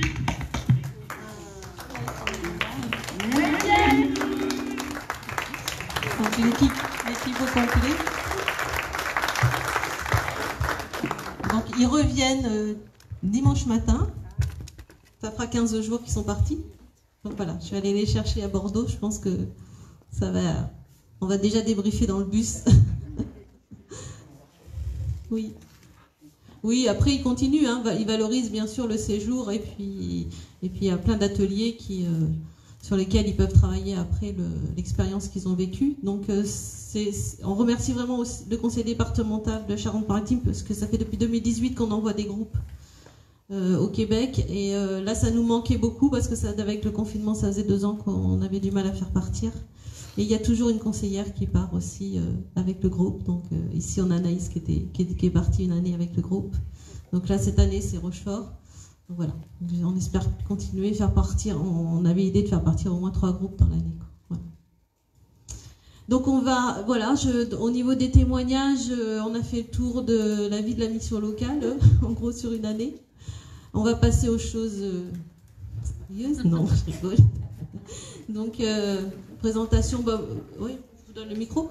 Donc au niveau pour le bilan financier, du coup je vous laisse vous présenter pour le bilan financier. Bonsoir, Agnès de Vaublanc, expert comptable. Alors au niveau des comptes, hein, vous avez les comptes complets qui sont dans les fascicules que vous avez à l'entrée. Pour que ce soit plus vivant et plus synthétique, hein, je vais vous présenter différentes diapositives.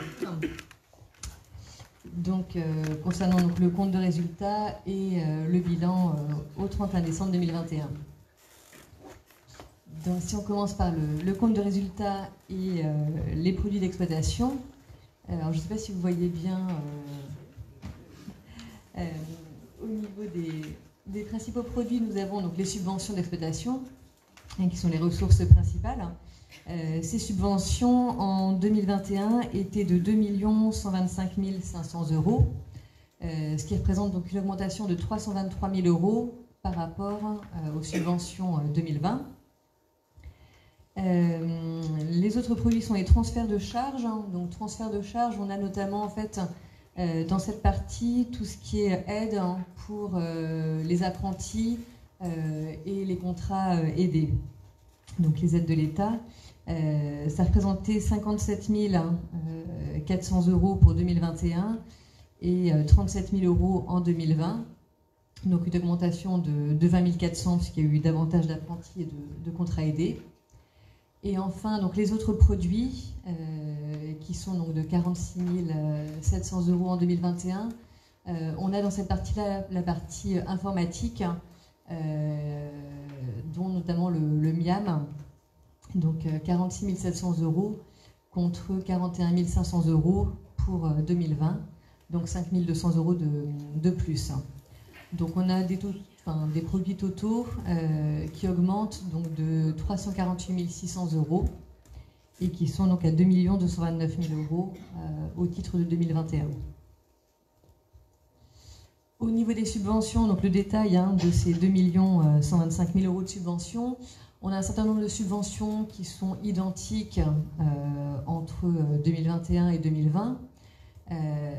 Donc elles concernent la CDA de Saintes à hauteur de 255 000 €, les Pays Val de Saintonge pour 103 109 €, Pôle emploi 100 548 €, le département de Charente-Maritime 78 400 €, la CDC de Gémozac pour 13 600 € et la ville de Saint-Jean à hauteur de 5 000 €.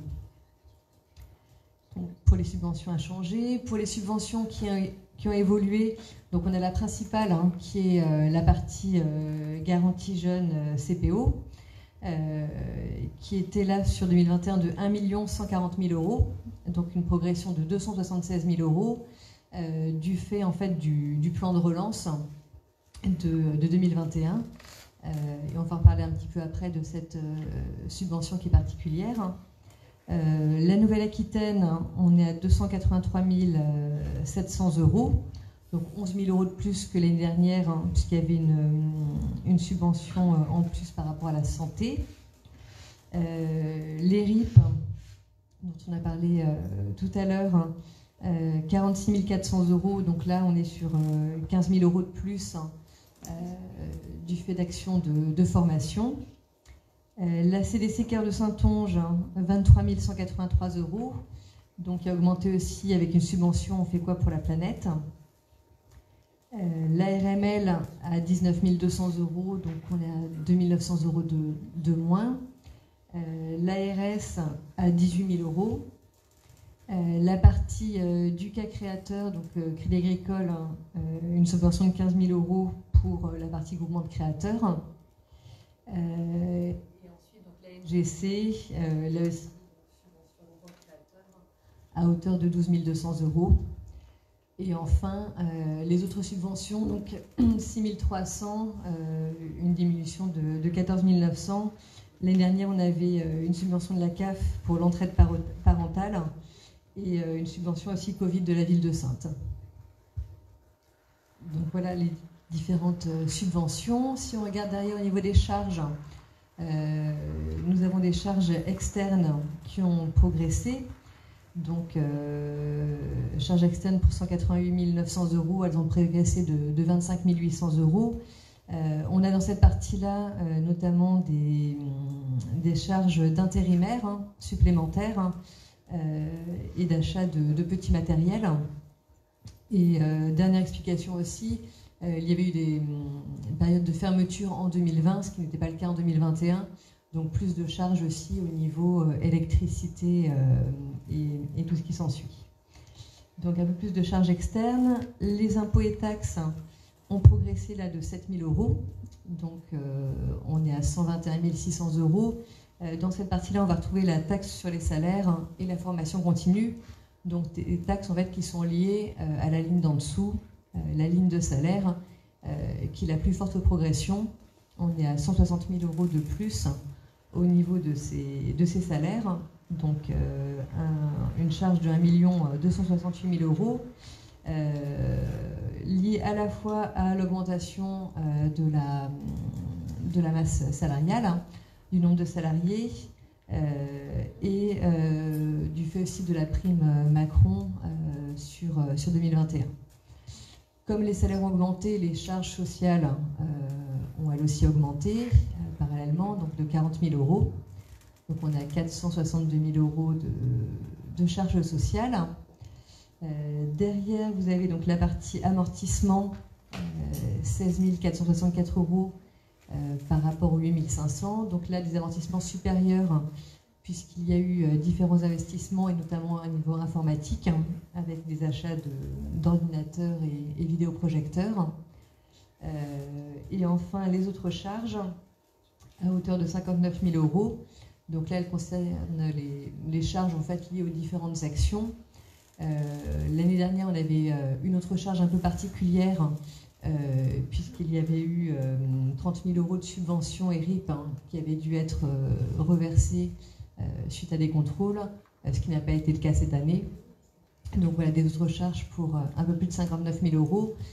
Donc on a au final 2 117 000 € de charges, donc une progression de 226 300 €, progression beaucoup moins importante que la progression des produits.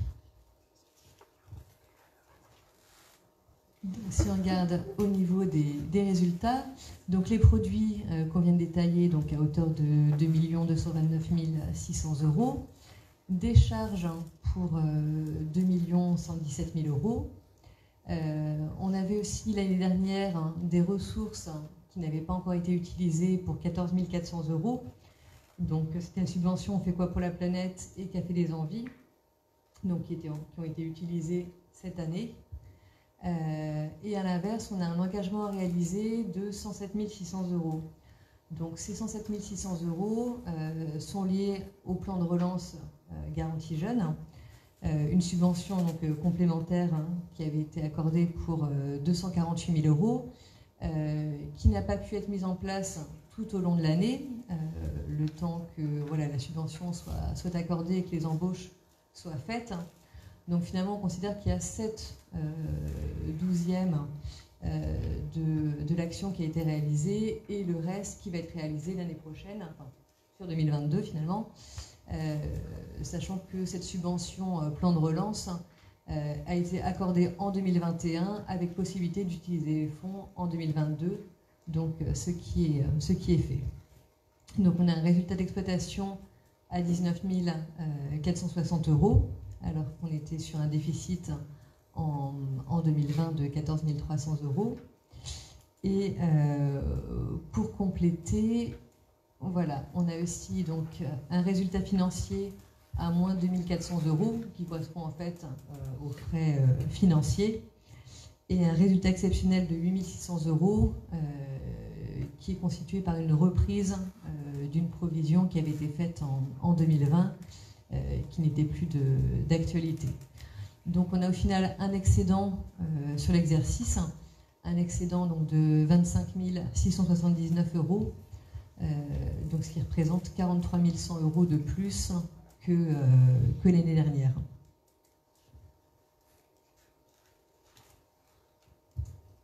Voilà, si vous avez des questions par rapport à ce compte de résultat.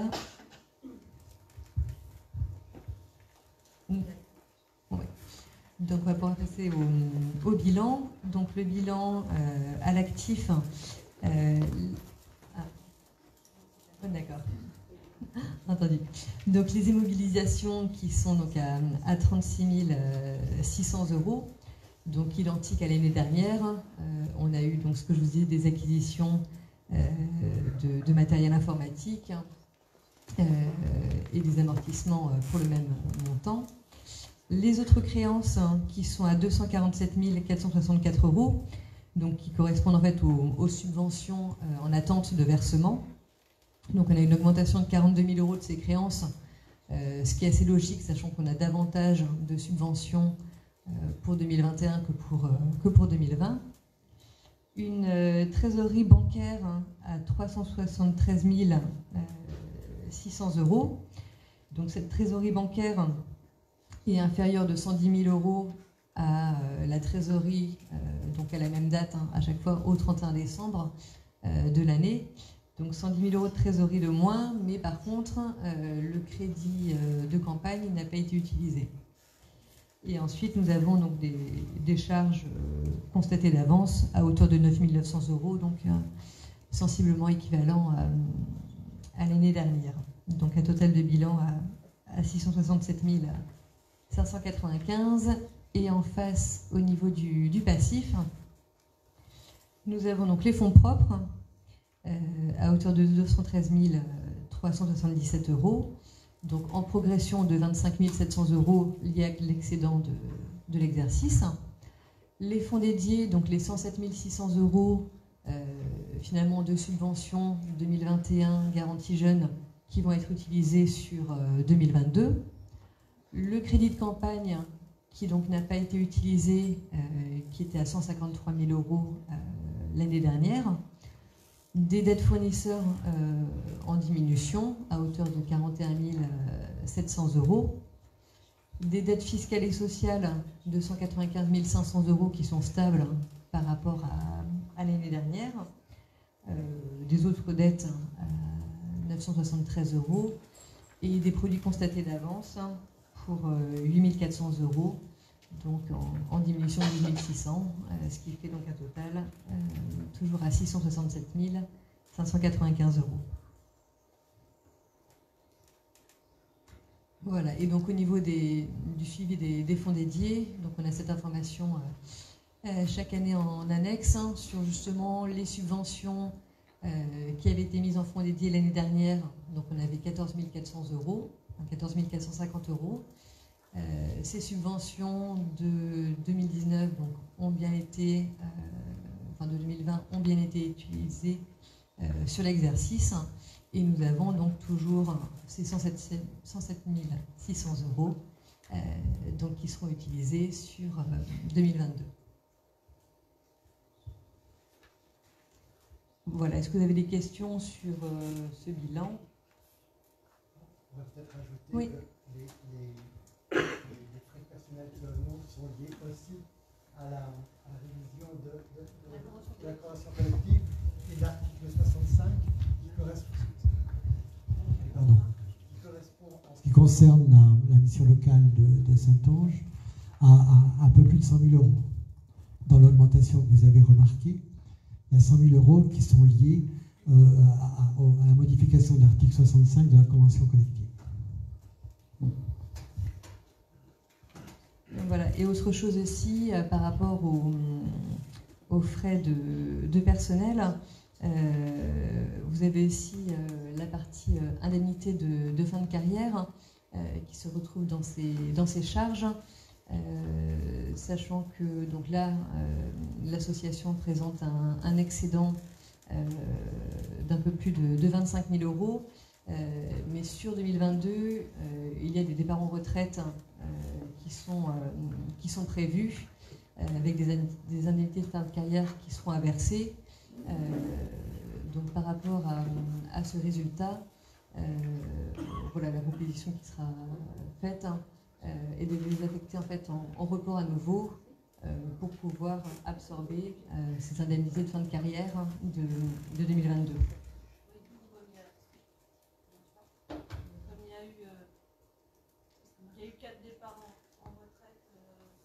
En 2022. Du coup, voilà, les provisions, il faut que maintenant on remette aussi sur les provisions petit à petit quand il y a des reports. Quelque chose d'assez récent, hein, je veux dire, ça c'est pas toujours fait.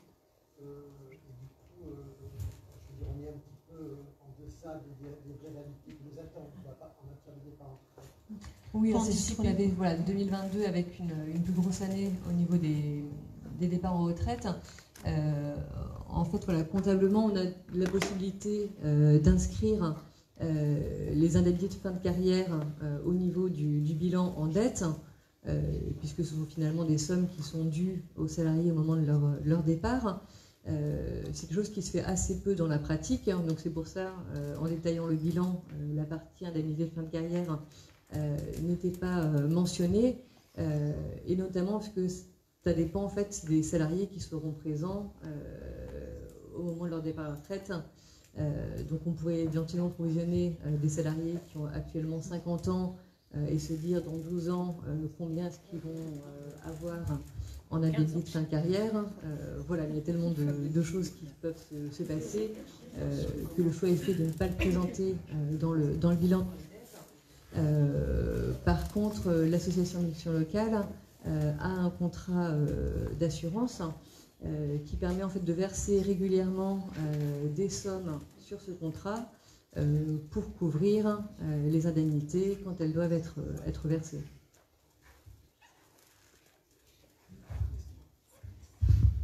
D'autres questions, remarques? Non? On peut peut-être proposer le vote alors? Alors, on va faire une pierre deux coups, à savoir le vote, le rapport d'activité, pardon, et le rapport financier. Donc, on va commencer par le rapport d'activité qu'on a oublié tout à l'heure. Est-ce qu'il y a des gens qui sont contre, qui s'abstiennent? Merci à vous. Et donc pour le rapport financier, le report sur ces indemnités de retraite à venir, est-ce qu'il y a des contre, des abstentions? Merci.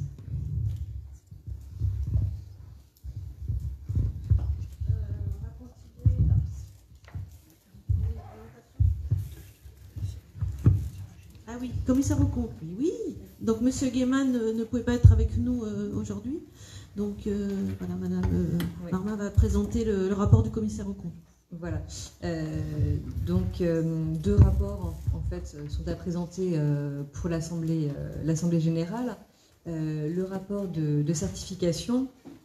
Donc voilà, je vais vous lire le message de mon confrère. Le rôle du commissaire aux comptes est de s'assurer que les comptes présentés sont réguliers et sincères. Nous avons axé notre audit sur la comptabilisation des subventions de fonctionnement et tout particulièrement la subvention liée au plan de relance, impactant également les fonds dédiés de l'exercice.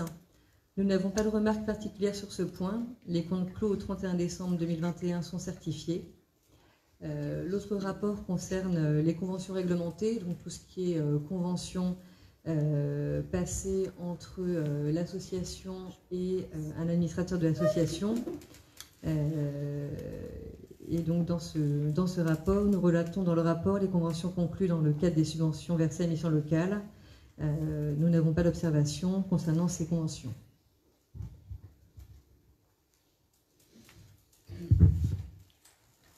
Merci. Les orientations, rapidement.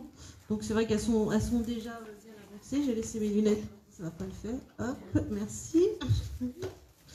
Donc les orientations 2022, c'est vrai qu'en octobre, on a déjà fait plein de choses. Donc l'insertion des jeunes et certains moins jeunes par l'emploi, la formation et la création d'activités. Donc ça, c'est un peu les orientations qu'on a de manière générale. Donc mettre en place les politiques publiques de l'emploi, dont la contractualisation de l'accompagnement, le nouveau dispositif contrat d'engagement jeune, donc l'objectif ciblé est de jusqu'à 420 jeunes sur l'année, donc ça a démarré en mars. Des actions pour lever les freins à l'emploi, la vie quotidienne, la santé, la mobilité, des actions et ateliers pour rendre la mission locale plus attrayante, susciter et accompagner de façon adaptée la création d'activités, accompagner dans les expériences à l'étranger, favoriser la mixité dans les rencontres internationales, faire des ateliers spécifiques, du cyberservice. Donc ça, c'est vraiment ce qu'on veut mettre en place et ce qu'on met en place cette année. Permettre aux jeunes d'avoir un accès de proximité au service de la mission locale par le biais de 13 permanences, dont le quartier prioritaire de la ville de Saintes et la maison d'arrêt. Donner aux jeunes des informations sur les territoires pour une meilleure insertion sociale. Associer les jeunes aux orientations de la mission locale par le biais du Conseil consultatif des jeunes créé en 1900... Oh là, excusez-moi, en 2021. Bizarre, on ne sait pas pourquoi, je suis partie sur l'autre siècle. Accompagner les entreprises dans leurs difficultés de recrutement. Donc on a vu la vidéothèque de l'ERIB, de présentation d'entreprises et parcours de vie de responsables économiques. Créer des expertises thématiques en interne compte tenu de l'évolution des publics reçus.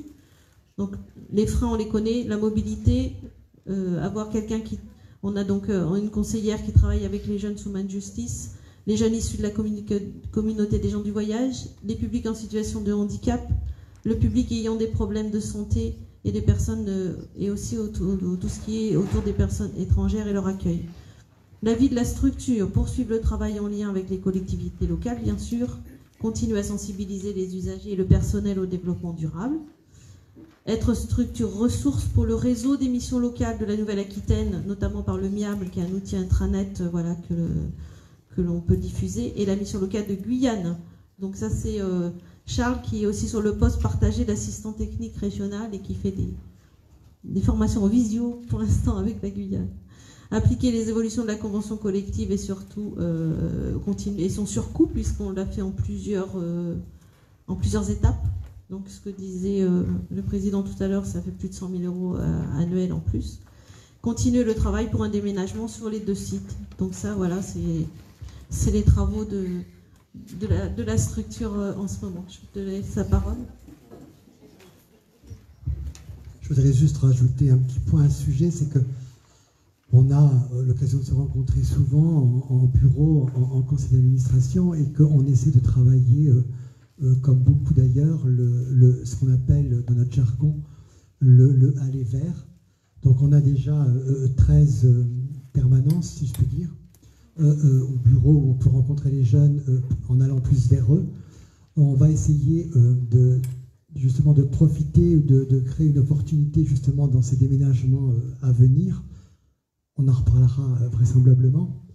Il y a plein de choses en cours, mais justement de peut-être aussi travailler une mobilité encore plus, pas d'aller plutôt qu'attendre que le jeune vienne frapper à la porte, chose qu'il fait déjà très bien. On va aussi le récupérer et le chercher pour les plus éloignés, mais il y a aller vers eux encore plus, essayer d'avoir une vision globale du territoire où se trouvent les jeunes et où se regroupent les jeunes, de manière à être là justement quand ils se regroupent et essayer justement d'informer toujours, d'accompagner, d'orienter et de les attirer un peu plus dans les sièges Saint-Jean-d'Angély en ce qui nous concerne et Saintes. Mais il y a tout un travail et d'ailleurs les salariés de la mission locale seront impactés sont embarqués avec les élus dans ces travaux pour essayer justement de laisser personne ou le moins de personnes possible, de jeunes possibles, sur le bord de la route, quel que soit son lieu de résidence sur le territoire, parfois éloigné des villes-centres. Pour terminer, donc vous avez le budget prévisionnel 2022, donc qui est établi en fonction des prévisions, c'est le cas de le dire. Les gros changements, c'est au niveau peut-être de la le financement au niveau de la directe, enfin de la dette au niveau de la CPO, puisque sur la garantie jeune, on avait un financement qui qui n'étaient pas forfaitaires par jeune. Donc là, voilà, avec le changement et le CEJ, on repasse sur des financements forfaitaires par jeune. Voilà, donc c'est un petit peu les modifications cette année. On retrouve, alors le gros du financement vient de l'État, aussi sur l'obligation de formation. Donc ça, c'est pour les jeunes 16-18 là, qui ne sont plus scolarisés, déscolarisés, et que on doit prendre en charge. Donc Pôle emploi, on est toujours dans l'orientation de jeunes dans le cadre de notre jargon PPAE, on appelle ça, mais c'est les jeunes qui vont s'inscrire à Pôle emploi qui sont orientés sur la mission locale pour du suivi. Toutes les collectivités locales qui nous suivent, la CDA de Saintes, le Cœur de Saintonge et Mozac, donc là on est à peu près sur les mêmes sommes. Le département de la Charente-Maritime continue bien sûr à nous aider sur plusieurs actions.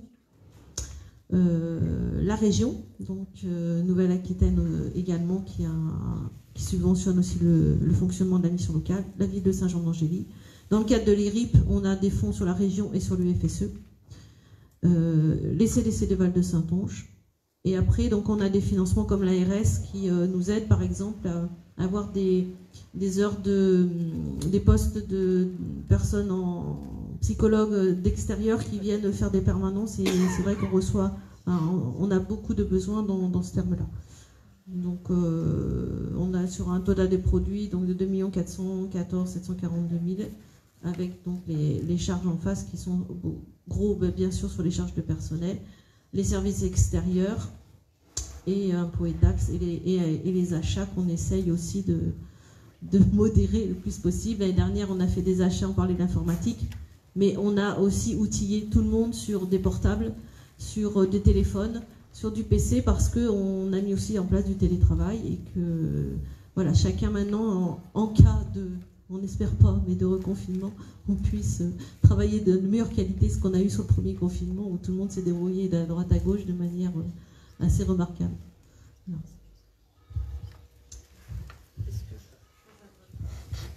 Madame, allez-y. On est aux 3/4 de l'année 2022. Est-ce qu'on peut savoir si les subventions qui sont mises sur le budget prévisionnel sont sûres maintenant? En ce qui concerne les subventions, 2022, effectivement, elles ont été validées et elles seront versées. Je parle des subventions. Hein. Le seul delta que l'on a, c'est justement sur le nombre de jeunes entrés en... Voilà. Où là, on sera à la fin. Voilà. Voilà. Mais sinon, sur les CDC, oui, bien sûr, tout ce qui est collectivité, on est à peu près à jour, pensez.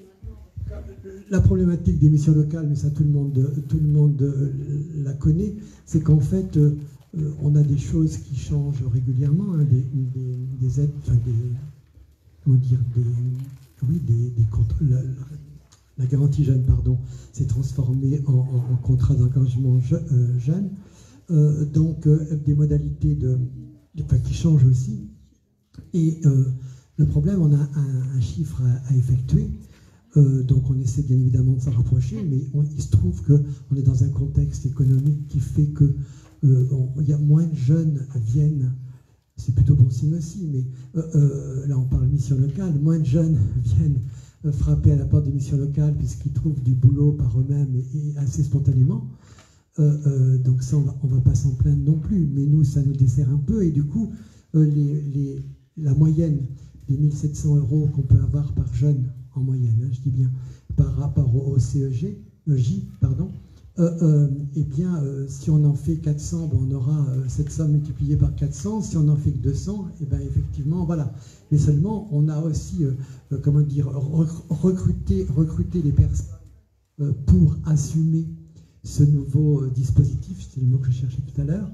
Et du coup, ben, voilà, à un moment donné, c'est pour ça qu'on ne sait jamais souvent comment les choses vont se terminer. Jusqu'à maintenant, touchons du bois, elle se termine, c'est même pas du bois, mais elle se termine plutôt bien, et pourvu que ça dure, mais voilà, on sait bien qu'en ce moment, les difficultés de l'État et des finances. Mais moi, je voulais rajouter par rapport au contrat engagement jeune, il y a moins de public qui vient à la mission locale, mais on a aussi des jeunes de plus en plus en difficulté. Et ces jeunes-là, on ne peut pas les mettre tout de suite sur le contrat engagement jeune. Il y a tout un travail à faire avant. Et ça ça ne permet pas non plus de faire nos objectifs comme on a envie de le faire. Oui, mais ce qui peut nous reconsoler, nous entre nous, c'est qu'on passe plus de temps, enfin, il y a plus de besoins. Les moins de jeunes qui viennent nécessitent plus de temps, plus d'attention. Donc du coup, on peut supposer que quand ils repartiront, quand ils voleront de leurs propres ailes, je vais dire justement ce qu'ont dit les jeunes là, qui revient souvent à plus d'assurance, plus à l'aise, soit en face de soi par rapport aux autres. Là, on l'a vu, des prises de parole devant un public, ça s'est fait assez spontané et naturellement. Donc tout ça, quand on a déjà fait ça, c'est gagné.